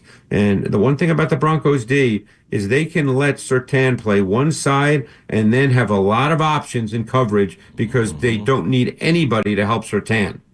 How surprised have you been with Josh Allen's play this year? And the reason why, it has nothing to do with him necessarily, but his weaponry is way different this year than it has been in the past. Yeah. And he's still rolling, man. But, I mean, Shakur is his top guy. Keon Coleman, the rookie. Dalton Kincaid still producing. But this season for Josh Allen has been maybe more impressive than any other to me. Yeah, well, I think a lot of that too has been the offensive coordinator because they've clearly tried to build an offense that is much more quick rhythm. The ball comes out. There's more sustaining in the pass game, and they can still make those big plays. But it's funny you mentioned Shakir. He's one of my guys right when he came out of Boise. I loved him coming out of Boise, and I'm not surprised at all at what he's done in the league. But they've just tried to sort of make it so that Josh can play with a little more sense of rhythm, sustain offense, because they're still a big play offense, and he can make special plays. But they don't have a 1,000-yard rusher or a 1,000-yard receiver. Isn't that crazy? And he can win MVP for sure. Bills favored by 9 in that game. I'm trying to figure out where I'm leaning towards Slay. So, Cosell, I know you don't get involved in that world, but this is Slay. Here's a stat for you that supports what you're about to tell Cosell in terms of how you think this game's going to go. Buffalo has won 11 games in a row at home going back to last year. Their last loss at home came in November to Denver. I'm telling you, man. How funny is that? Slay, who you got in this thing? I'm taking Denver, and guess what? I'm like Mark Mariani, blood in the water. I don't want no points, baby. I think. Listen, man. I think this defense, like Cosell was just talking about, that defense is serious. Yeah, Pinning them ears really back good. And the part with Bo Nix playing like this, man, I think this is out of this world too. Watching him do this, I would have never picked him to do this, but I also believe that if you take something from Josh Allen.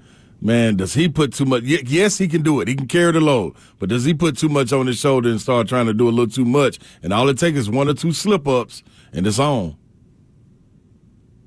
I would agree. We'll see. This game is a little, I don't want to say it scares me because I don't have a horse in the race. But, I mean, I think, most people are assuming the Bills are just going to walk all over them. Right. We'll see. That's why they play him. Well, and Von Miller's been in the league forever. I know he's talked a lot about going up against Denver. He said it's all love, no hatred. And he bounced back, Cosell, this year. He had 6 sacks, tied for second on the team this year. Do you think he can be impactful in this matchup? I think he can be. I mean, he's been playing a meaningful number of snaps, and he's shown up on tape. I think they're going to have to rush the quarterback. I think they've been very inconsistent at that throughout the season. Because they don't have one true great pass rusher. They've got a lot of good players, but they don't have that one guy. Mm-hmm. This is why I can't figure the Bills out. They don't have that one guy, just like you're saying, Cosell on defense. They don't have that one go-to guy on offense either. You thought, receiver middle of the year, you thought Amari Cooper? Yeah, Amari Cooper was going to come in and be that guy, and he's sort of just had a status quo, didn't really move the needle for Josh Allen, but then Josh Allen keeps showing up. Only offense, I saw this quote or stat today, only offense in NFL history to have 30 rushing touchdowns and 30 passing touchdowns in the same season. And you look down the stat sheet, and nobody's blowing them up. It's the craziest, and they're 13-4. I know. They're a very odd team to evaluate because they what you just said. So they're hard. A couple of these matchups coming up on Sunday are rematches from the season opener, which is odd. But Packers at Eagles. Eagles favored by 5, 3:30 on Fox on Sunday. Philly started 2-2. They closed 12-1 in their last 13. They won that season opener 34-29, if people don't remember, in Brazil. Barkley had 3 touchdowns. Interesting matchup in this way. Both quarterbacks, Cosell, are banged up. So Jalen Hurts is going to go. He's been in concussion protocol, missed a couple of weeks. Packers quarterback Jordan Love says he's dealing with elbow pain. Malik Willis also limited in practice. This is going to be a fascinating matchup, but Philly's just the better team, aren't they? Yeah, I mean, I think if you're looking at the better roster, they have a better roster.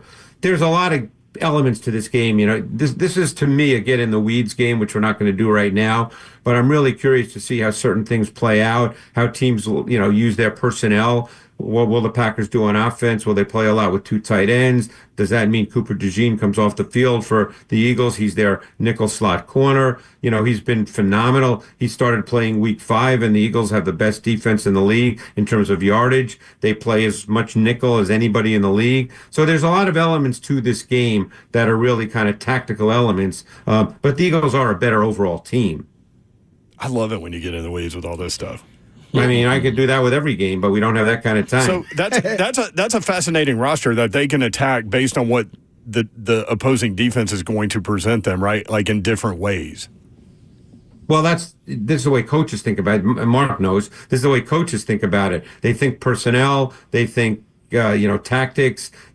For coaches, it's an academic game. It's an intellectual game. Yeah, players matter, obviously. I mean, you do want to get the ball to good players, but still, you're not just going, it's like boxing. You're not just going out there and swinging and hoping to hit a guy in the jaw. There's a science to it. So, yeah, you want to have your best players be involved, but you're not just going out there and saying, hey, go make a play. You're trying to do that academically and intellectually and tactically. And then that's what fascinates me about these games. How much fun have you had watching Saquon Barkley on film this year? 9th running back. He's the best he's ever been. Yeah. Barkley's been the best he's ever been. And the difference in Barkley, he's always been super explosive. The difference has been despite his size, he was not really a grinder and a sustainer previously. This year, to me, in the NFL, the key for backs is not whether they can run 60 yards for a touchdown. We've seen that with Derrick Henry for years. The key is whether when it's blocked for 3, they can get 8. And I think that's the key. That's what Derrick Henry always did. It wouldn't be blocked great, and you'd look up, and all of a sudden it was 2nd and 2, and you go, wow, it looked like he gained 2 yards. Barkley's done that really, really well this year, better than he's ever done it. Slay's going to hit you with another game, but one note on the way out of this one. Packers run the 3rd in the NFL in yards per carry defense, so that's going to be kind of a rubber meets the road. Yeah, and they've got a really deep D-line rotation. They play a lot of people. Expect to see the Eagles go no huddle. They've done it all year. You can expect it in this game for sure. Right. One last thing real quick. I want to ask you, Greg, do the Packers have the back end to match up with A.J. Brown and Devontae Smith? Yeah, that's a great point. Dory Alexander's out. So their corners are Keyshawn Nixon, who's moved to play on the outside, whereas in his past he's mostly been a slot. And they're playing Carrington Valentin on the other side. It would not surprise me, Mark, if the Eagles came out aggressively attacking the corners early to see how that plays out, knowing that they've always got Barkley to rely on if they get a couple of 3-and-outs. Greg Cosell with us, NFL matchup. You need to check that out on the ESPN properties and NFL films for a long, long time. Slate. Cosell, the last one, Baker Mayfield and the Bucks versus Jaden Daniels' first opportunity going into the playoffs as a rookie. Their last couple of games, man, they squeaked out, but they won. So for whatever that's worth, what do you think about Tampa Bay and Baker and his guys getting to get it done? The Bucs have become a fascinating offense. They run the ball exceptionally well, but yet Baker's had the 3rd most quarterback dropbacks in the league because they run a lot of plays. They control the football. And now we're back to one of our favorite matchups with Marshawn Lattimore and Mike Evans because Marshawn Lattimore is back healthy, playing corner for the Commanders, and Dan Quinn likes to play a lot of man coverage, so you are going to see that matchup. So don't be surprised if the rookie Jalen McMillan becomes a big factor in this game. I really liked him coming out of Washington.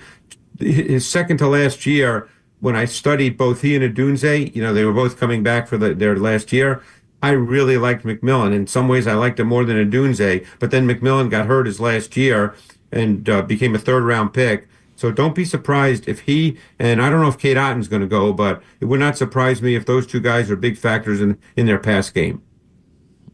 Love it. It's an interesting matchup in that both teams kind of similar. Tampa lost 5 in a row in the middle of the season. Then they've won 6 out of 7, as you pointed out lately. Averaged almost 32 points per game in those games. Washington lost 3 in a row, and now they've won 4 in a row going in. So we get the Mike Evans, Marshawn Lattimore matchup again. That'll be fun. That'll be fun. Always fun. But it's worth noting that Jason McCourty put out there today that Marshawn Lattimore, in the history of that matchup in the NFL, Lattimore has been getting the better of Mike Evans, and Mike Evans knows that very well. You pay attention. He knows what's coming on Sunday for sure. Yeah, and then Cosell, you mentioned Bucky Irvin, and I heard Slay mention that too, going against the worst defense that is in the playoffs. So maybe an interesting element there that, as you mentioned, the Tampa run game. The run game's been phenomenal. Bucky Irving has been great. I mean, I'm surprised at how much he's been able to carry and be effective because he's 5'9", 192, but yet he's been phenomenal. On the way out, what do you see in that Monday nighter? Obviously, they're moving the game to Arizona due to the wildfires in L.A., but Vikings favored by 3 against the Rams in Arizona, 7 o'clock on ESPN on Monday night.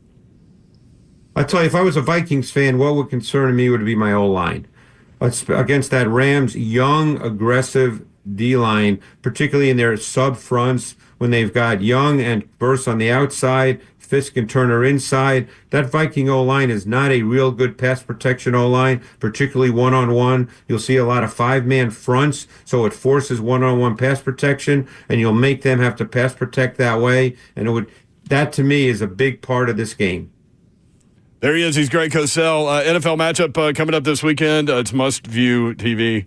And man, you guys get in the weeds, nerdy football stuff. Really love it. Thank you for the time, man. Always good to hear from you. Hey, that was fun, guys. Appreciate it. Have a great weekend. Thanks, Cosell. There he is, Cosell. Legend. Every time I think about him and look at you, I think about you going up to him and just bear hugging him the first time you've seen him. Like, who is this guy? I'm like, dude, you're my hero, man. Can I have your autograph? Please, Cosell. I love it. More 3HL. We'll continue to talk Titans football, the NFL. We've got a big college football game coming up tonight. Who you got, Texas or Ohio State? 615-737-1045.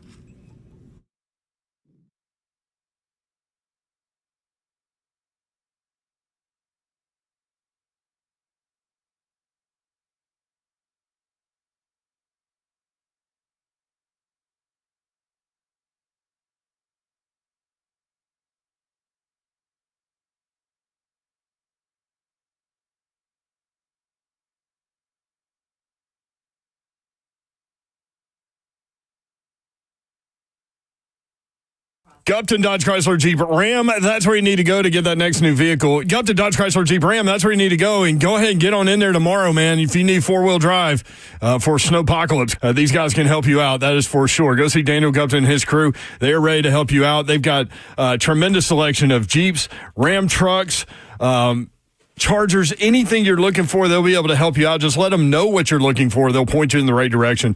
Take your test drive, go inside. They'll help make the numbers work, and it will be that easy. Tremendous selection of pre-owned vehicles.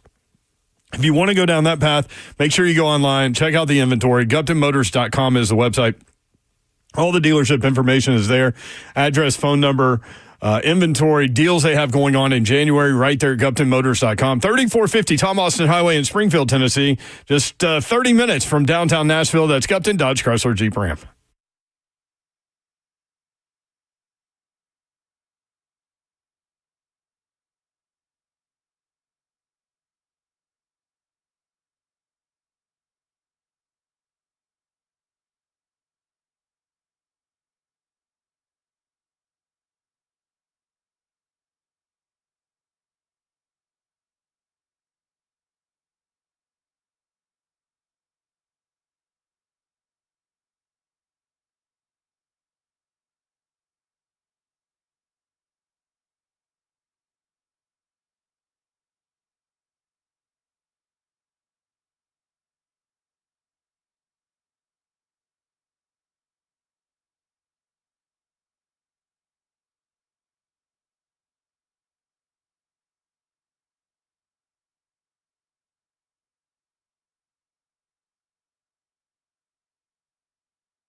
I love living in Middle Tennessee. We've got great restaurants, entertainment, sports, and one of the nation's top Ford dealers right here in our backyard.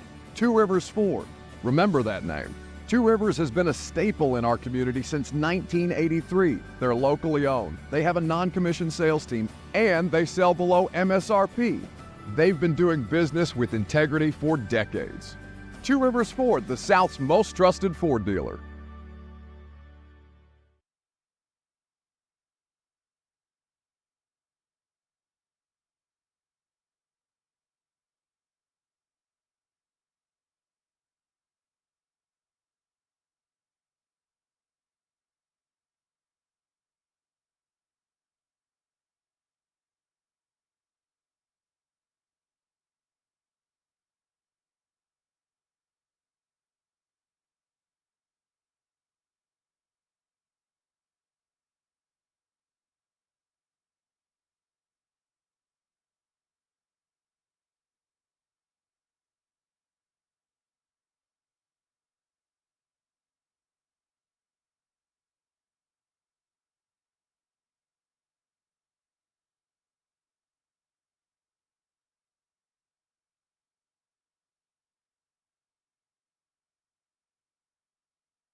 Three HL 104.5 The Zone.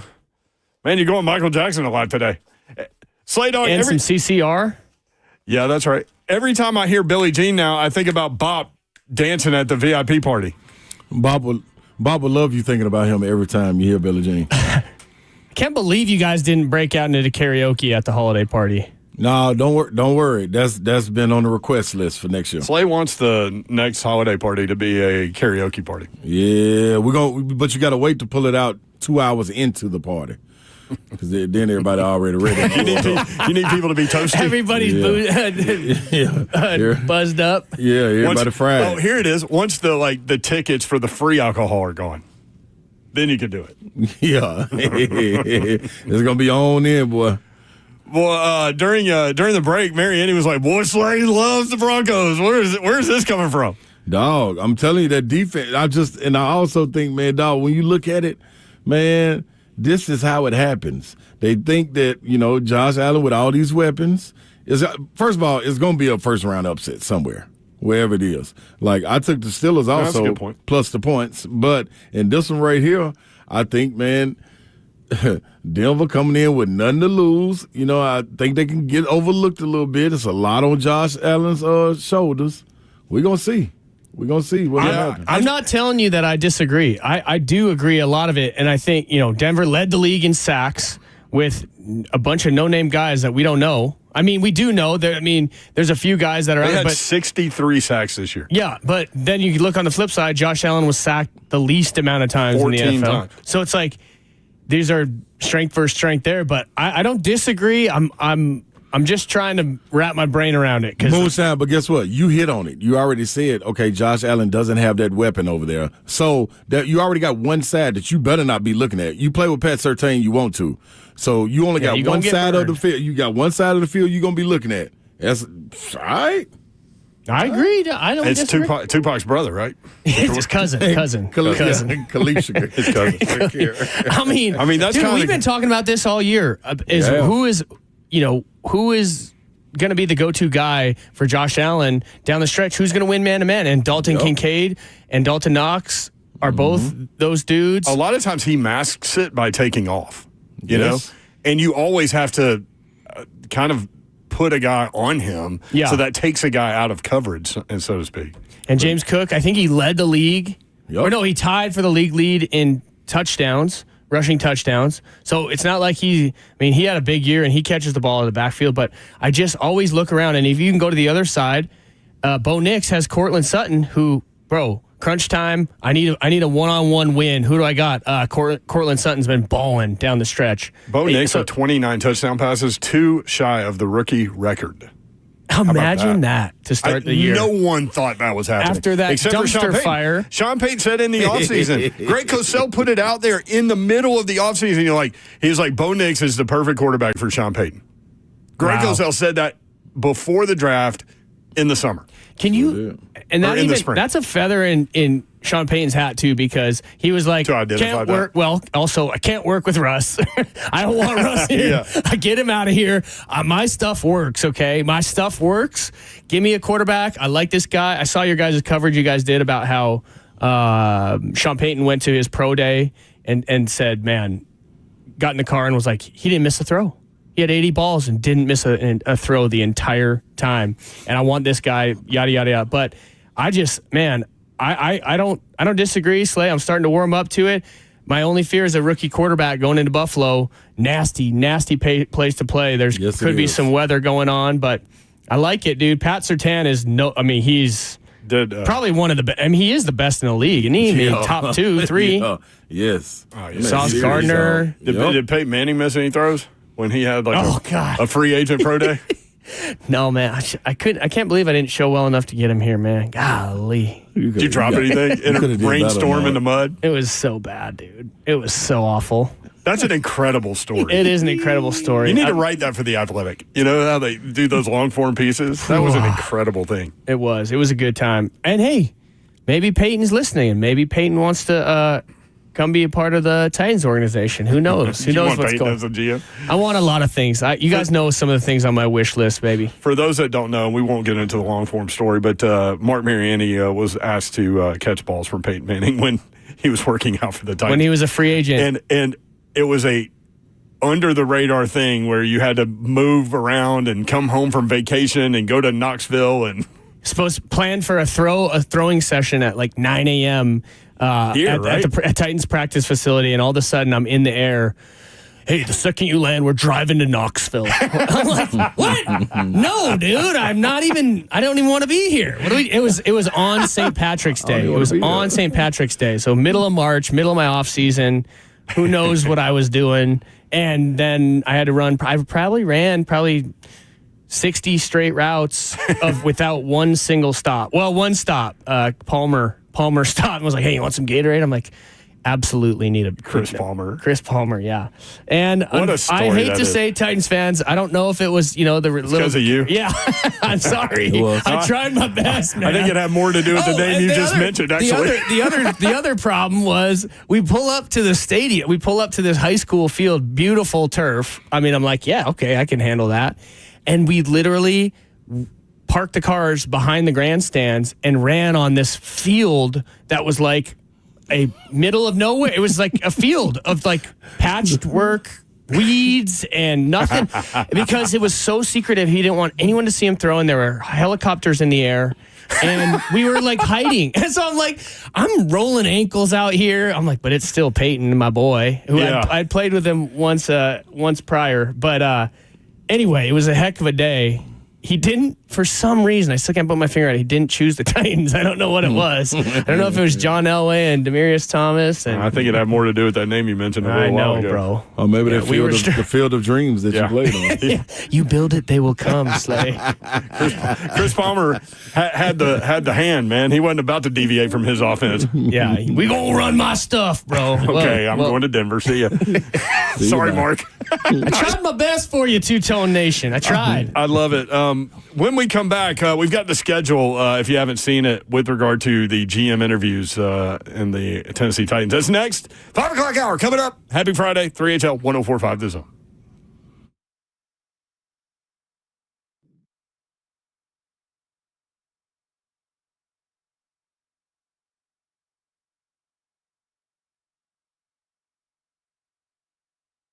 What's happening, y'all? Holistic Stem Cell Therapy. Kellum StemCellInstitute.com is where you need to head over to. 615-850-4415. Get you a consultation set up where you're not just talking to anybody. Not like he has just anybody in there working, but you're talking to the man himself, Dr. Kellum. He comes in, Ethan Kellum, who is coming from a sports background. He understands that part of it and everyday life. Like, he doesn't just help athletes. This is not just for athletes. This is for the everyday human being out there that just wants to be active, just doesn't want to deal with pain. That pain being inflammation that runs through your body, everybody gets it. You're not immune to inflammation, people. But you do have what's going to take it away. That's your stem cells. So it's your body, it's your cells, it's your solution. They store them for future and continued use. And also, you got to understand they're harvested and redeployed and based on your needs, like my knee, my hip, my shoulder, all taken care of. 615-850-4415. Get the inflammation out of your body. KellamStemCellInstitute.com.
Good evening. It is 5 o'clock. I'm Joseph Bonanno, live from the 104.5 The Zone studios. The Titans have completed 2 interviews today, one with former Raiders GM and current Miami Dolphins senior personnel executive Reggie McKenzie, the other with former Atlanta Falcons general manager Thomas Dimitroff. They have one more scheduled for today as John Spytek is supposed to interview with the Titans. Speaking of that Titans GM spot, they have requested yet another interview with Packers VP of Player Personnel, John Eric Sullivan, for that GM job, according to Ian Rappaport. Sullivan, a former colleague of Chad Brinker in Green Bay. The NFL playoffs start with Super Wildcard Weekend tomorrow on Saturdays. The Chargers go on the road to face the Texans at 3:30, and the Ravens host the Steelers for a division matchup at 7. On Sunday, the Broncos at Bills starting at noon, Packers at Eagles at 3:30, Commanders at Bucks at 7. All those games can be heard right here on The Zone over the weekend. In college football news tonight, the college football playoff semifinals continue as Texas and Ohio State face off in the Cotton Bowl for the final spot in the national championship game. The winner will move on to face Notre Dame for the title. Kickoff is at 6:30 on ESPN. Prairie Foundation Repair Waterproof needs you need to visit USSTN.com. Breaking news at once on your home of the Titans and Vols. This is 104.5 The Zone.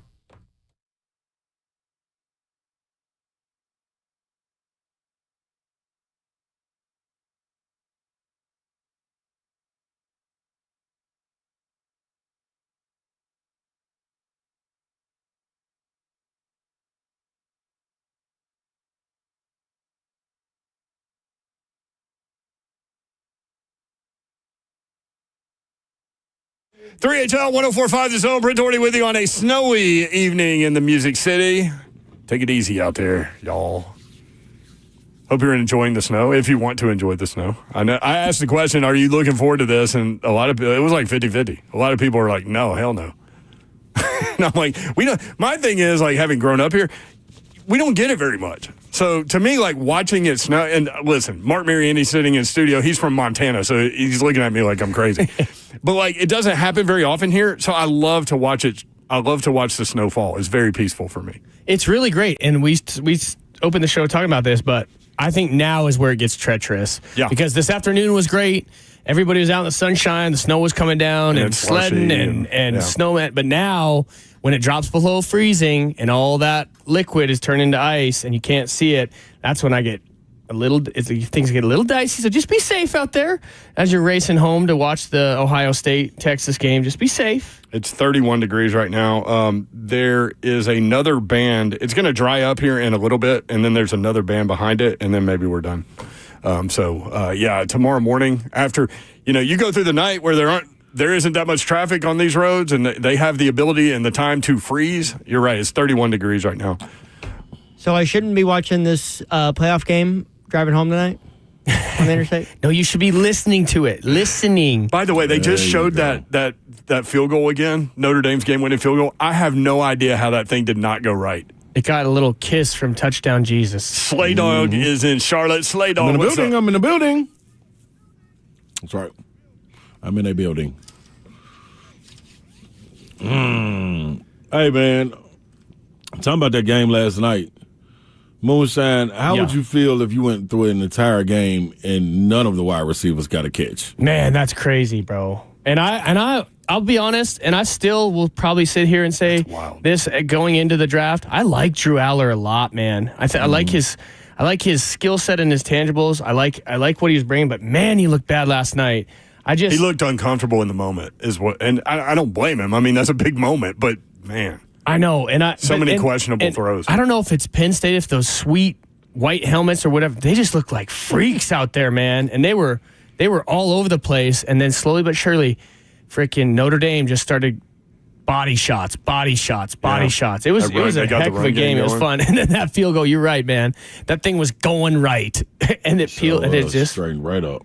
Golly, I know, Slay. I mean, listen, they have the best tight end in the country. Absolutely. And so you got to feed him, but to not have a weapon on offense, to be Penn State, to be in the CFP finals or Final Four was shocking. I mean, we can't even name one of them. I don't even know who their top receiver is. And so that was really interesting. But what a bunch of dogs they had on defense that was fun to watch, man. That was a great game. I mean, physical, hard hitting. Yeah. Run game. And it was a fight. And then I think it was 31 points scored in the fourth quarter. Every inch was just like earned and fought for and scratched for. And then all of a sudden the floodgates opened in the fourth quarter and everybody was making plays. Brent Doherty, Mark Mariani, Ron Slade, Dawn Davenport is in Florida. Thankfully. Yeah, took a minute. She had some harrowing moments on her flight down there into some severe weather, but she made it where she was going safely. What do you guys think about the game tonight? Goodyear Cotton Bowl, Ohio State, the 8 seed against the 5 seed Texas Longhorns. Ohio State a 6-point favorite. 6:30 on ESPN. Fourth meeting ever for these two teams. Texas leads the series 2-1. Here's another interesting note. Did y'all see this? Texas plays at Ohio State to open the 2025 season. Oh, dude, that's so. No, I did not see that. Whoever loses this game is definitely going to have that one circled. You know what I mean? You said Texas plays at Ohio State to open the 2025 season. All right, they opened up with Michigan on the road. Then they go to that was all right, Sark. I respect that. Yeah, what a out of conference schedule for that. That is unreal. I respect that, dude. That's what's up. I know, because we've learned from this year under the current parameters, don't do that. Well, right? Yeah, unless you know what you're gonna go up there and do. They knew it. Yeah, a little bit about last night too. A little point I wanted to make. Okay, our boy. I found myself slightly rooting for James Franklin last night, and I wanted to see him win. He's got to get this monkey off his back. But now, at this point, it's a tattoo. I mean, this is not just 4-20 against top 10 teams. I know it's not ideal, but I want to say, leading up to it, the comments he made about Notre Dame, I had 100% agreement with about how he sat there and said, "This is no knock to the Notre Dame program, but I just think it has to be even across the board." That Notre Dame can be out of conference, that Notre Dame doesn't have to play a conference schedule and go through the gauntlet, and does not have to play a conference championship game to get where they're at. Now, it's all a moot point, and Notre Dame goes out and beating them, but the fact that, I mean, look at how much football Penn State has played down the stretch, or any of these football teams has played down the stretch. I couldn't have agreed more with that comment that Franklin made about how Notre Dame kind of fits in here. I'm glad they didn't get waxed like they did against Alabama, what was it, 8 years ago or whatever. Because the Manti Te'o team. Yeah, that just shows, that kind of put Notre Dame in purgatory for a couple years. But I do think that's kind of a brutal thing. Now you got Texas opening up at Ohio State. I can almost guarantee Notre Dame's not doing that. Anyway, I wanted to get that out there because I agreed with Franklin on that, and then he went and lost that game. I'm with you too. I'm with you on that. I think, man, like anytime you get to handpick your schedule the way they were, like that's different, man. The most difficult opponent was opening up to A&M on the road. Other than that, man, you look at their schedule. Of course, they're gonna play USC every year. That's a rivalry, but USC wasn't USC that we thought they would be. Yeah, and I think Louisville, that was the only one that was ranked. Louisville, yeah, and they had them at home, so it's like they played they played 3 road games. That's tough. I can't make an argument for that. But then they showed up, so it's like absolutely. Like no pushback at all, and they showed up in convincing wins. So what do you like tonight, Slay? Me, man, I'm going with So first and foremost, I want an SEC team to be there. I need an SEC team to be there because for bragging right purposes. But my parlay, I picked Ohio State. I just think the way they playing. Boy, they're humming, man. Man, forget the way that they look during the year. It's all about striking at the right time. And if you can tread water until it's time for everybody to be back on one accord like they've done, it's sometimes you know what it's like to get in them grooves. When you get in that groove, it's sometimes, man, you just unstoppable. It seems like they're in that groove. Defensively, offensively, and all 3 levels of the game, man. They are, sheesh. They look hard to stop, man. Texas, though, this is what Sark said he built it for times like this, to be out there, be able to get out here and compete with the big boys, the Big Ten, the SEC, coming out of the Big 12. 2 years prior to coming, he put this plan in place. So now it's time for his to rear his head. Texas defensively. So let's talk about Mark Mariani, former Titan wide receiver. Those Ohio State wide receivers. And you start with Jeremiah Smith. I mean, he could start on most NFL teams right now, probably all of them. But you've got Barron, Texas cornerback, who is the Thorpe Award winner, first-team All-American. The thing about Ohio State, though, is they've come up with, since the Michigan game, the ability to really spread out the production. And it's not just Jeremiah Smith, even though he's been dominant in these 2 playoff games. What do you think about the wide receiver core? Well, I think that we're going to be looking back in a couple years at these Ohio State receivers and going, this was Jamar Chase and Justin Jefferson at LSU. Not Joe Burrow. I'm not going to go that far with Will Howard. Thank you. But I will say that when these guys start dominating on Sunday, we're going to be like, wow, these two are on the same team doing that and leading their squad. But I think I'm on board with you guys. I'm not making my pick, but I think that when you lost to Michigan at home, there's a couple ways that your season could have went. And man, it feels like they just threw gas on the fire. They locked the doors and they said, hey, listen, man, it just woke up a sleeping giant. They got disrespected. They got a flag planted on their field and all that stuff. I mean, Ryan Day, I got a lot of respect for this dude. Everybody's calling for his head 2 weeks ago. Yeah. And, I mean, I know they got a lot of money invested in this team. He's got every resource to work for. So does Texas. But like Slay said, sometimes when you find that groove, sometimes when you're hot, and I loved the Tennessee Vols team coming in. You got a team in Oregon in round 2 that beat them, that beat them in the regular season. And so, if you would have taken the matchups of the 12-team playoff and started the thing, it would have said the hardest leg of that tournament is going through that side of the bracket, and you got Ohio State that absolutely pistol whipped both really good teams that they've played. Number 1 team in the country too. And then I look at what Texas did, and Texas are they're a bunch of savages too, and like Sark said, built up front with just freaking steak and potatoes, corn fed, like big old dudes, man, up on both in both of those trenches. But then they have trouble with Arizona State. That to me was a one-trick pony with Scattaboo, who's an absolute stud, by the way. But it made me question a couple things with Texas. It made me question that defense. It made me question, like, hey, why are they moving the ball like this against Texas? I didn't think Arizona State was going to be able to push them like that. Mm-hmm. So I think Ohio State's found their groove, but as you guys know, man, it takes 1, 2, and this thing's in Dallas, Texas, right here. Yep. I mean that's in their back door for the Longhorns. So hell of a game, and I'll tell you this much too, a little bit of a aside. Man, is this fun going to 12 teams? Yeah. This whole thing. It is January 10th, and we got semifinal games going on. This is so sick. I think the committee botched the seating out the gate. I'm just going to say that. But to have this right now, and have a Thursday night, a Friday night, and 6 and then the NFL playoffs games. Is this the sickest weekend? Let's go, man. It's so great. And Slay, I told Mark, because he did the same thing in the break. Every time I bring up Jeremiah Smith, you bring up Egbuka for Ohio State. Mark did the same thing. That dude is such a great complementary piece to what Jeremiah Smith gives them on the outside. Yeah, absolutely. And then the best thing about it is you finally have a coach that figured out, all right, man, we got the best guys out here on the field. In college, you can get away with playing the best guys and he win you the game. You got 2 of them. Absolutely, you have to use them. So you got 2 of them. Chip Kelly finally in his bag, getting the ball to him. And that right there is helping Will Howard. Imagine where his confidence is now, dating back to 4 weeks ago, when he first started this playoffs, coming off that Michigan loss. But to be able to go out there in that Tennessee game, get the ball out quick, let his confidence build. Now, at this point, now he's on cruise control. Now he's making throws and getting the ball where it's supposed to be and putting it in spots.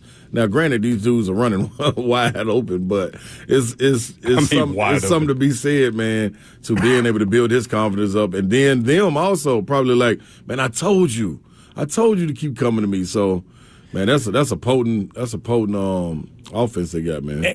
And let's not forget too, with Ryan Day and the offense here, they let go of their senior quarterback last year, who had 20, 30 wins under his belt. Mm-hmm. Kyle McCord goes to Syracuse because they knew, or they felt, or they had promised, or whatever, this Will Howard kid.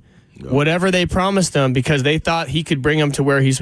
So they've had confidence in this dude from the moment, they opened that door, and enough to let Kyle walk and get him in the door for these moments, for this moment. And so you got Will Howard, and you got these 2 Savage, and you got this defense. Woo, man, they're hot. This from Kirk Bowles earlier in the week. Buckeyes quarterback Will Howard was 0-3 against Texas when he was at Kansas State and lost last year 33-30 in overtime. He said, quote, "That one still sticks with me." He said, "It still pisses me off. I know there's a lot of people in Kansas rooting for the Buckeyes to get this one done against these guys. Man, and guess what, man? The one piece that we talking about that's a wild card with world class athleticism, Quinshon Judkins, man. Like we can't like this. You get caught up with this east to west. You know what I mean? Getting the ball out quick to these receivers, letting them get what they can get and making plays after the catch. But, dog, you can't forget what's happening up front. It's a little misdirection, but you getting a little bit of crease for Judkins. Man, him and what's the other dude? Travion Henderson. Yep. That's a nasty little. So combined, do it too. Combine those guys, 18-49 on the ground, 20 touchdowns. I mean, we could talk about this after the break too, but this is becoming the recipe, right? For these last two games, Thursday, Friday, and these 6 games coming up over the weekend. It's old school football, man. Yeah, these are some really good teams that are running the ball and stopping the run. You got Harbaugh doing it. You got the Ravens doing it. And you got these two. You got Notre Dame doing it. I mean, you run the ball, you stop the run. It's not throwing 50 times a game. No. And so you're right, Slay, that we forget with this high-flying attack that Judkins is between the tackles pounding. Yes, pounding. Yep. When we come back, more college football talk. If you want to get in, you certainly can. We can get into the Titans as well, 615-737-1045 in terms of GM interviews. We'll get into the details of that when we come back. But today, so far, Reggie McKenzie from Miami, senior personnel executive, former general manager of the Raiders, also played at Tennessee. They completed the interview with him. Thomas Dimitroff is an interesting cat as well. We've had a chance to meet him and have him on 3HL a couple of times. Very, very smart dude. Was the general manager in Atlanta. They did complete the interview with him today. And John Spitek from Tampa also going on today, probably going on right now. We'll get you what's going on tomorrow and Sunday. Talk some more college basketball, talk some more college football, Titans, all that coming up. 3HL 104.5 The Zone.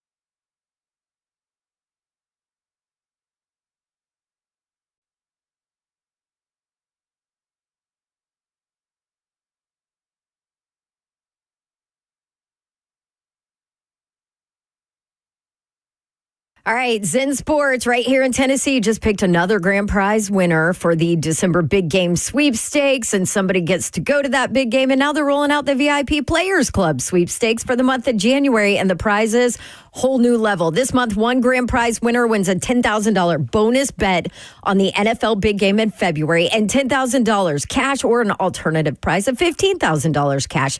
You can earn entries on every bet you place in January. Every dollar you wager, 10 times the entries on all parlay bets. Doesn't get much better than that. Kyle Slay's going to have like 50,000 entries.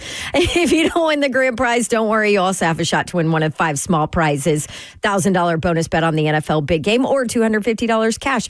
New customers, you will receive 500 entries in addition to the entries earned from the value of the qualifying bet. What are you waiting for? Head to zensports.com and jump in with Zen Sports, where betting just got better. Gambling problem? Call 1-800-889-9789. A qualifying wager for a wager entry must have minimum odds for any leg of the entry at least minus 250 or worse American odds. For clarity, a wager at minus 251 odds doesn't qualify. Qualifying wager for a wager entry must be made for a minimum amount of $5. Head to zensports.com/sweepstakes for contest terms and conditions. Got to be 21 and older and in Tennessee to bet.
3HL 104.5 The Zone.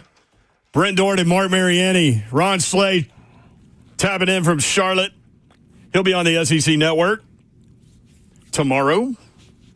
What game you got, Slay? I'm in the studio. I got all the games. God, you're such a... Oh, man, you're a baller, dog. I need that such autograph. a baller. So, number two... Clean it off. Dust those shoulders off. Number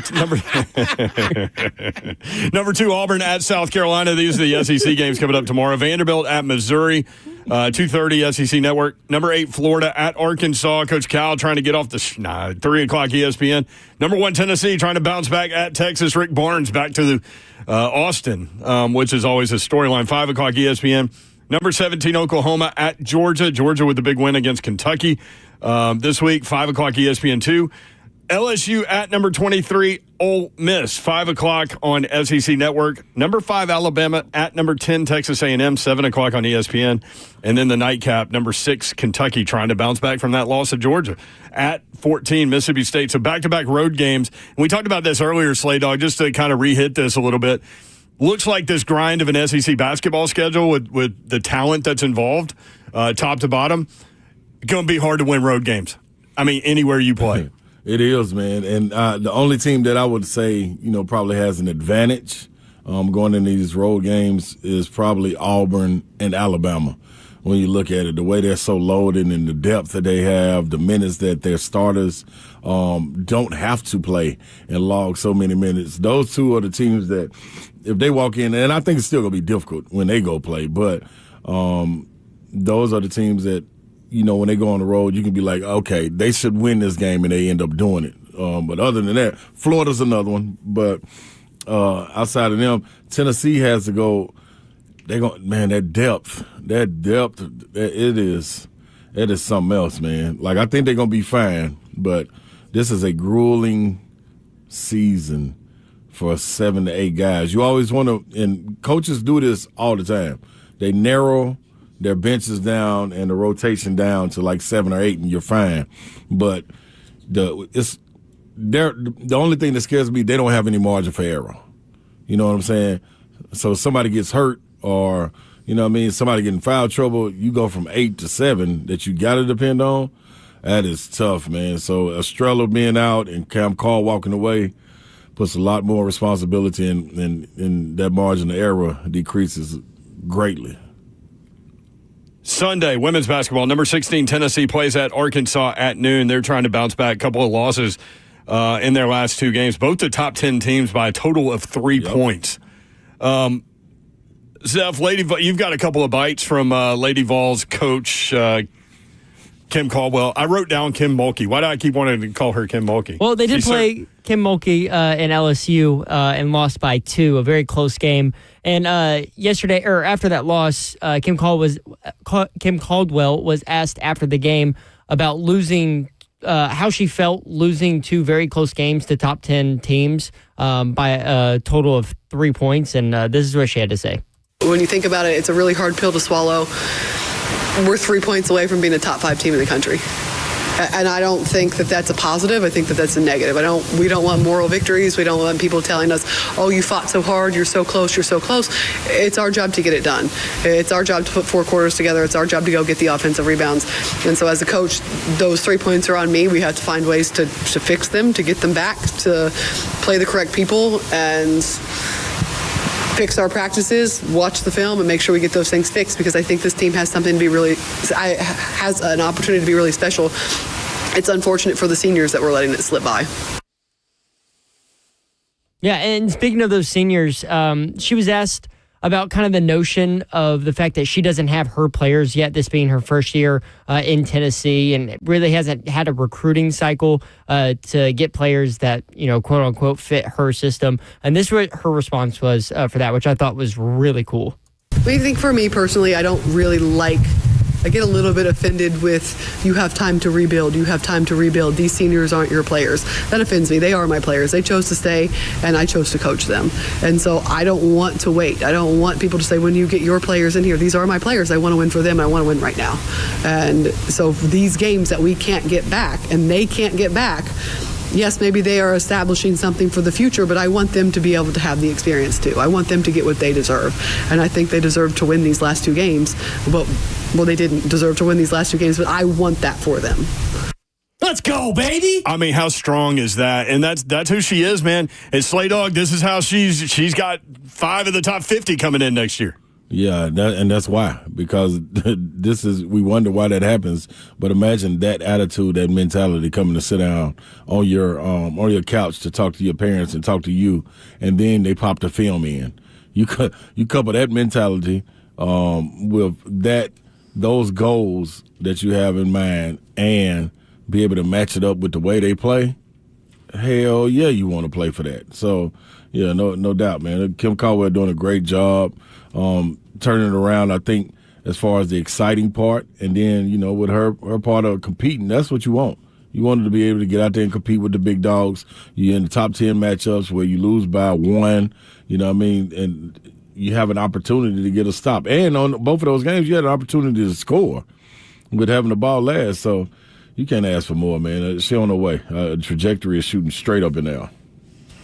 I mean, she's just so matter of fact. We've had a chance to be around her a few times, and I mean, she's that way. I mean, it's funny. Like, I mean, after every game, it's like 1 or 2 or 3 of her sound bites just go everywhere in the internet. You know what I mean? Right. Yeah. So, let her work. Let her cook, as they say. And she's cooking. She got some players to cook with. Also, like, can we get Kim Mulkey off the freaking floor? How is she allowed to stand on the court of play nonstop? Yeah. It drives me crazy, that woman. Yeah, she get to do what she want to do. She gets to wear whatever she wants to wear, like a basketball net. Also that. Zeph said she brought Kim Caldwell a baby present. That she did. She had some interesting comments about Kim Caldwell being pregnant before the game. Said she wanted Kim to have the baby on the court. She'd help deliver it. Yeah, just some weird stuff. She did have a really cool comment after the game, talking about how, like, anytime like a coach in women's basketball like gets a chance to be a mom and be around this game at the same time, that it's really cool, and that's one of the reasons that she brought her that gift. Mm-hmm. I still remember Lady Vols practicing in Summit. In Stokely, and we're on one of the side courts, and we're playing ball, and she's coaching her team. I don't know how this was allowed, but it was, and she was holding her baby Tyler at the time. And coaching, and I've told this story on the air before, but she got after Tiffany Woosley, who lives in Middle Tennessee. She could verify this. She got after her, and Tiffany was going into her senior season. It was pre-season practice. And, I mean, she stopped practice so fast because of something Tiffany Woosley did. She said, Mickey DeMoss, her longtime assistant, she said, Mickey, come hold the baby. So she gave the baby to Mickey DeMoss and just, went after Tiffany Wood. I'm not going to put up with this. You're a senior. You know better, all this stuff. And I just thought, like, being a mom and a coach and all of those things, pretty interesting. So, yeah, Slay, I think she's supposed to have the baby, like, into January, into this month, a couple weeks. It's supposed to be coming up. Yep. Uh-huh. She doesn't look like she's, like, 9 months pregnant, does she? Yeah. That's always a dangerous path to go down, doesn't it? Slay just said. Oh, my gosh. Yeah. Yeah. Slay, you got that, Mayor. Yeah, I ain't going to let you run. Slay, we were talking about quarterbacks in the draft, and obviously the Titans having the number 1 overall pick, and talking about Cam Ward and Shedeur Sanders and all of those things. And Mark, you kind of made the comment, like, hopefully somebody falls in love with Cam Ward, and the idea would be to trade back, right? Yeah. Because, as Slay said earlier, there's so many holes. We had Matt Miller on earlier. I wanted Mark to hear this, Slay Dog. Sorry, I'm watching YouTube, and it's in a delay, and Slade lowered his head when I said that. And it's because, let me know when you're ready to play ahead. But it's because my wish list, and, I've been vocal. We can get into it if we have enough time here, but I want to bring in a veteran quarterback. And as we sit here right now in this chair on January 10th, I haven't got to dive into the quarterbacks enough. I've seen them play, on the national broadcast and everything. Number 1 overall pick for me, for one of these quarterbacks, I'm not so sure yet. But for me, and again, thinking about our conversation earlier about coaching staff and having to put your touch on the guy that you want to bring in to run your offense. There's a couple names out there now that I got a little bit of wish list. You guys know who I'm talking about. Hang on with that, because what I'm going to play for you, I wanted to get your take on this from Matt Miller, who we had earlier in the week, NFL draft analyst for ESPN, talking about the quarterbacks, because I think it's going to supplement your point pretty well. Okay. This is what he had to say. Dawn asked him about the quarterback class, and specifically those two guys, Cam Ward and Shedeur Sanders.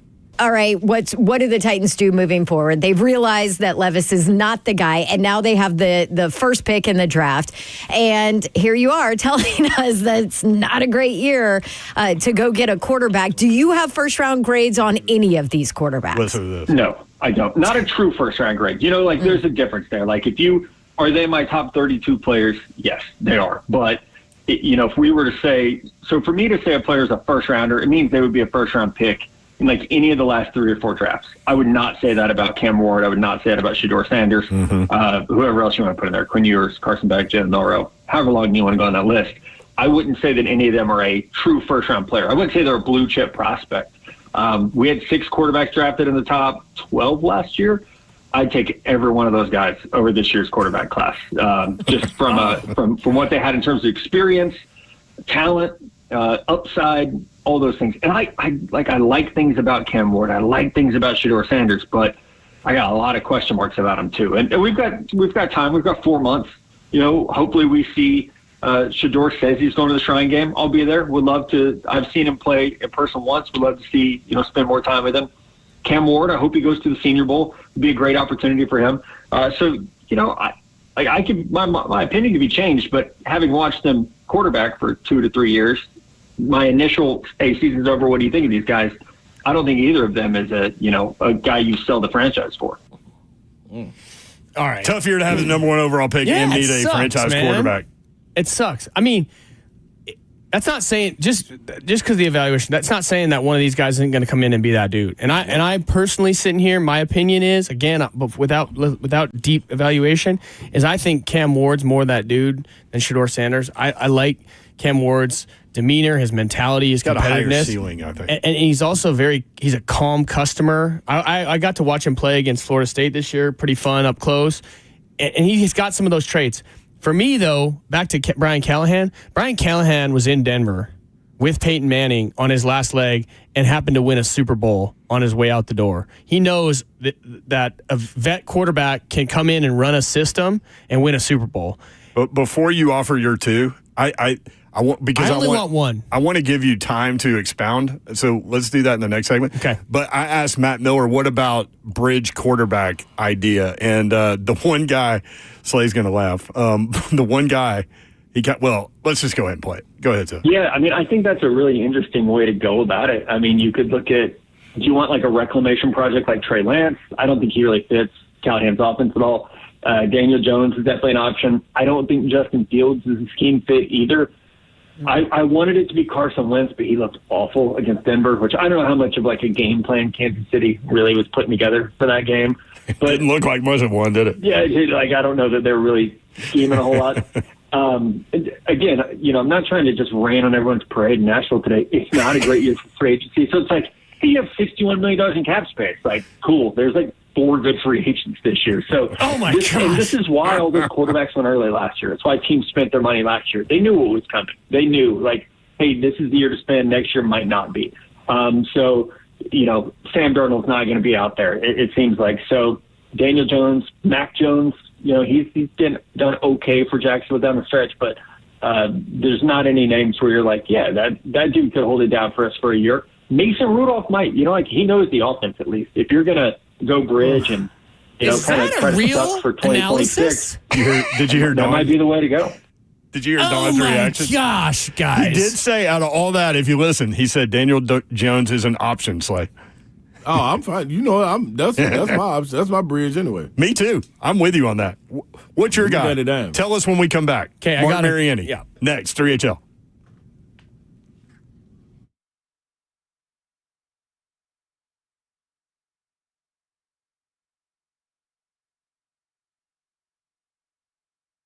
Hey, good people, what's happening? Brentwood Jewelry is what's happening at 7012 Church Street East, located in the heart of Brentwood, just off Franklin Road. You are probably thinking, just what they got for me. Well, we know they got style, and it's exceptional. Deals, it's exceptional.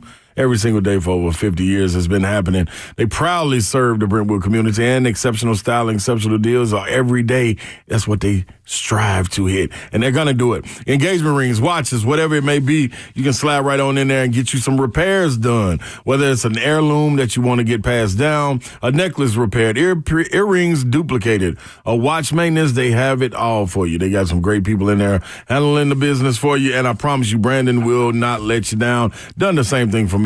All you got to do is go to BrentwoodJewelry.com, click on the link, go through, surf the web, surf that site. I promise you, there's some good stuff going on over there. Now, all you got to do is say, hey, can y'all help me out with whatever it may be? Engagement, watches. They'll never let you down. 7012 Church Street East, located in the heart of Brentwood. It's BrentwoodJewelry.com. 2025 needs to calm down, you know? And maybe with all these cold temperatures, we've had a week of freezing temperatures, and you realize your windows and your doors are not doing their job here in 2025, and you need new ones. Well, Pella Windows and Doors of Nashville, who you need to call to get those new windows and doors. Maybe it's time for the upgrade.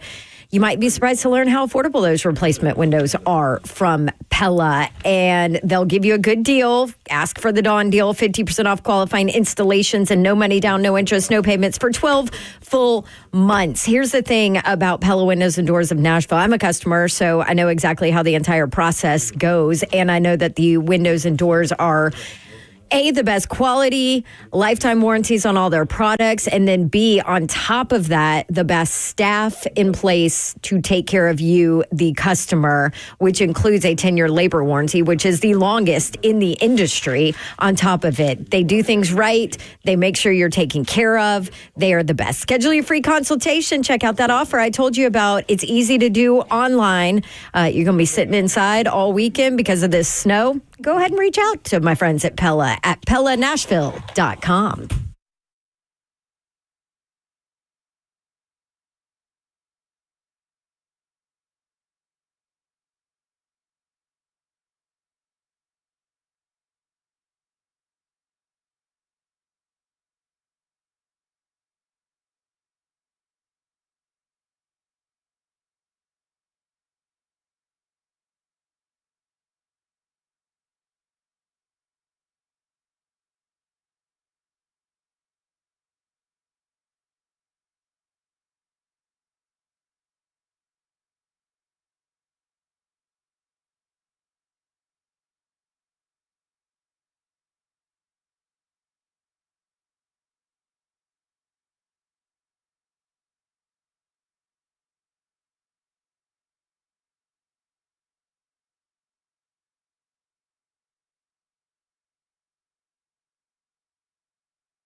3HL 104.5 The Zone. Brent Doherty, Mark Mariani in studio. Don Davenport on assignment.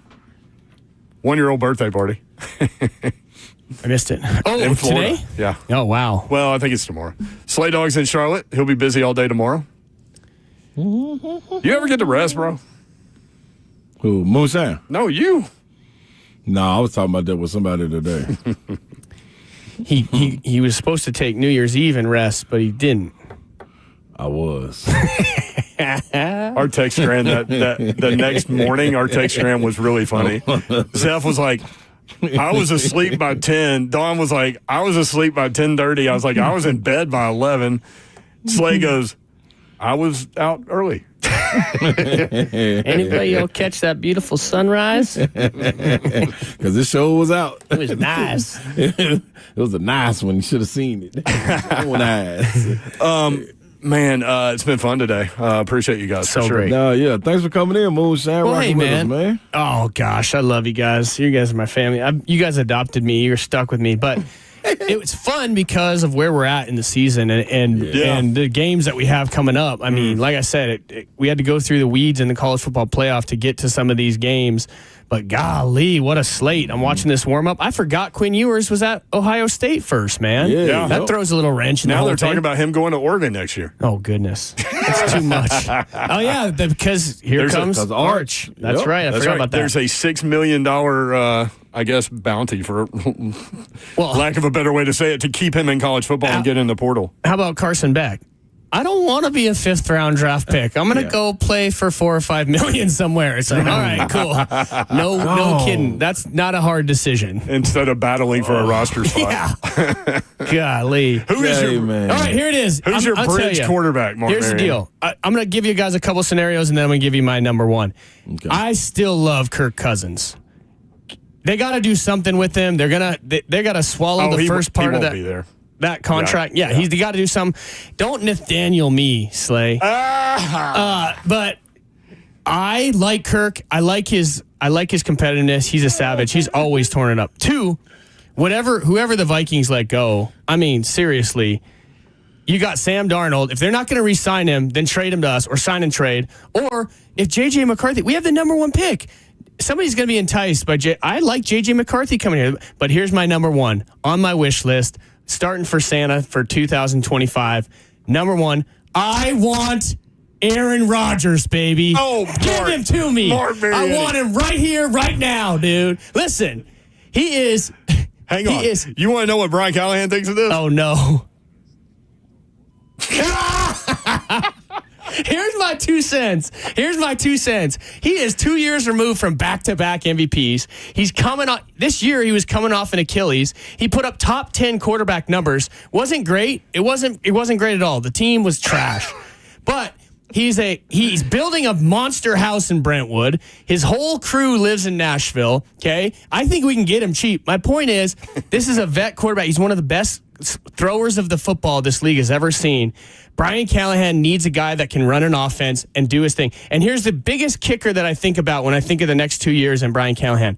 He's got 2 years because we're opening a new stadium. We must sell tickets. These guys have a sales team out there getting you amped up to buy these tickets. And A-Rod might only have 2 years left. I love this guy. I respect him a lot. And he was playing 1 year removed from an Achilles. And so was Kirk Cousins, to be honest with you. 1 year removed from an Achilles. I still think both these guys got gas in the tank, but specifically, I want Aaron Rodgers in two-tone blue, baby, and give him some of the ownership, too. Why not? Oh, my Come goodness. on. Do you see Slay Dog on the YouTube feed?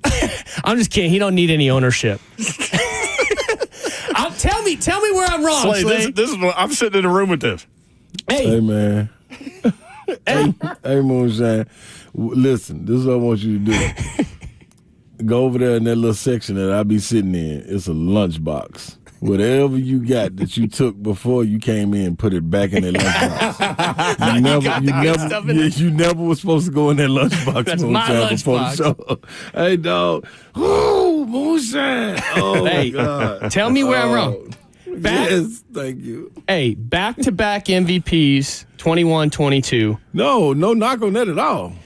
But he's old and had Achilles. Coming off an A. Childs. The resume is beautiful. He put up better numbers than Bo Nix, Stafford. He put up better numbers than C.J. Stroud. I'm looking at it. It's like, I don't get it. If you did one of those blind quarterback comparison things, that's what I'm going to bring. I'm bringing a little quiz next time I'm here. No, but guess what, though, Moonshine, before you finish, this is what I want you to think of. He was in a situation with a team, with a defense that was A1. Not only did he get the coach fired, he also brought in the players that he wanted to have on the team. He had an all-pro receiver out there by himself that I guess he didn't think was enough. So he went and got another all-pro receiver in Devontae Adams to add with him. So you got, what's my man? What's the receiver name? I want to say Jabril. I know that's not his name. His name is Garrett Wilson. You got Garrett Wilson out there, dog. You got two running backs. When you talk about dual threats, good gracious. Bryce and you great. still, that roster was still better than what the Titans may have as far as proven. And you think he going to come down here and it's not going to be a Shiano show too? I guess I'll die on this, man. I love it, dude. I love it. I love it. I'm serious. So Bridgecourt, give me 1 year. So, okay, let me play devil's advocate here, Slay. Okay. He mentioned Brian Callahan being in Denver and being a part of a staff that won a Super Bowl with a quarterback who couldn't throw anymore. Yep. Maybe that's and the other part of this too is that's all I got. You guys have seen this. A-Rod's a weird guy. You've seen his show and all that stuff. I'm telling you, he's a weird guy. telling you that his sphere is in Nashville, and he will be living here post-career. Yeah, he will. So I think that his mentality will change, and not change. He doesn't need to change. I like him, dude. I got so much respect for this guy as one of the best of all time. He didn't win the big one. But I still think he can sling it, man. And I still think he gets back there and runs this offense. Hey, for what we do, that would be incredible. And think about have Aaron Rodgers here. And think about this from a perspective of your organization. Callie attaches his wagon. They attach their wagons to each other. They only have 2 years maximum to figure this out because they're going to open a stadium in 2027, and then it's on. Shine. So, and that's when Arch comes out. Shine, it's over. It's Shine. It is when the decline comes. The decline comes. That don't mean he can't throw. That don't mean he can't throw it all. But it is a different generation of athlete out there, man. Sometimes it's just a disconnect, and I think he's reached that disconnect now.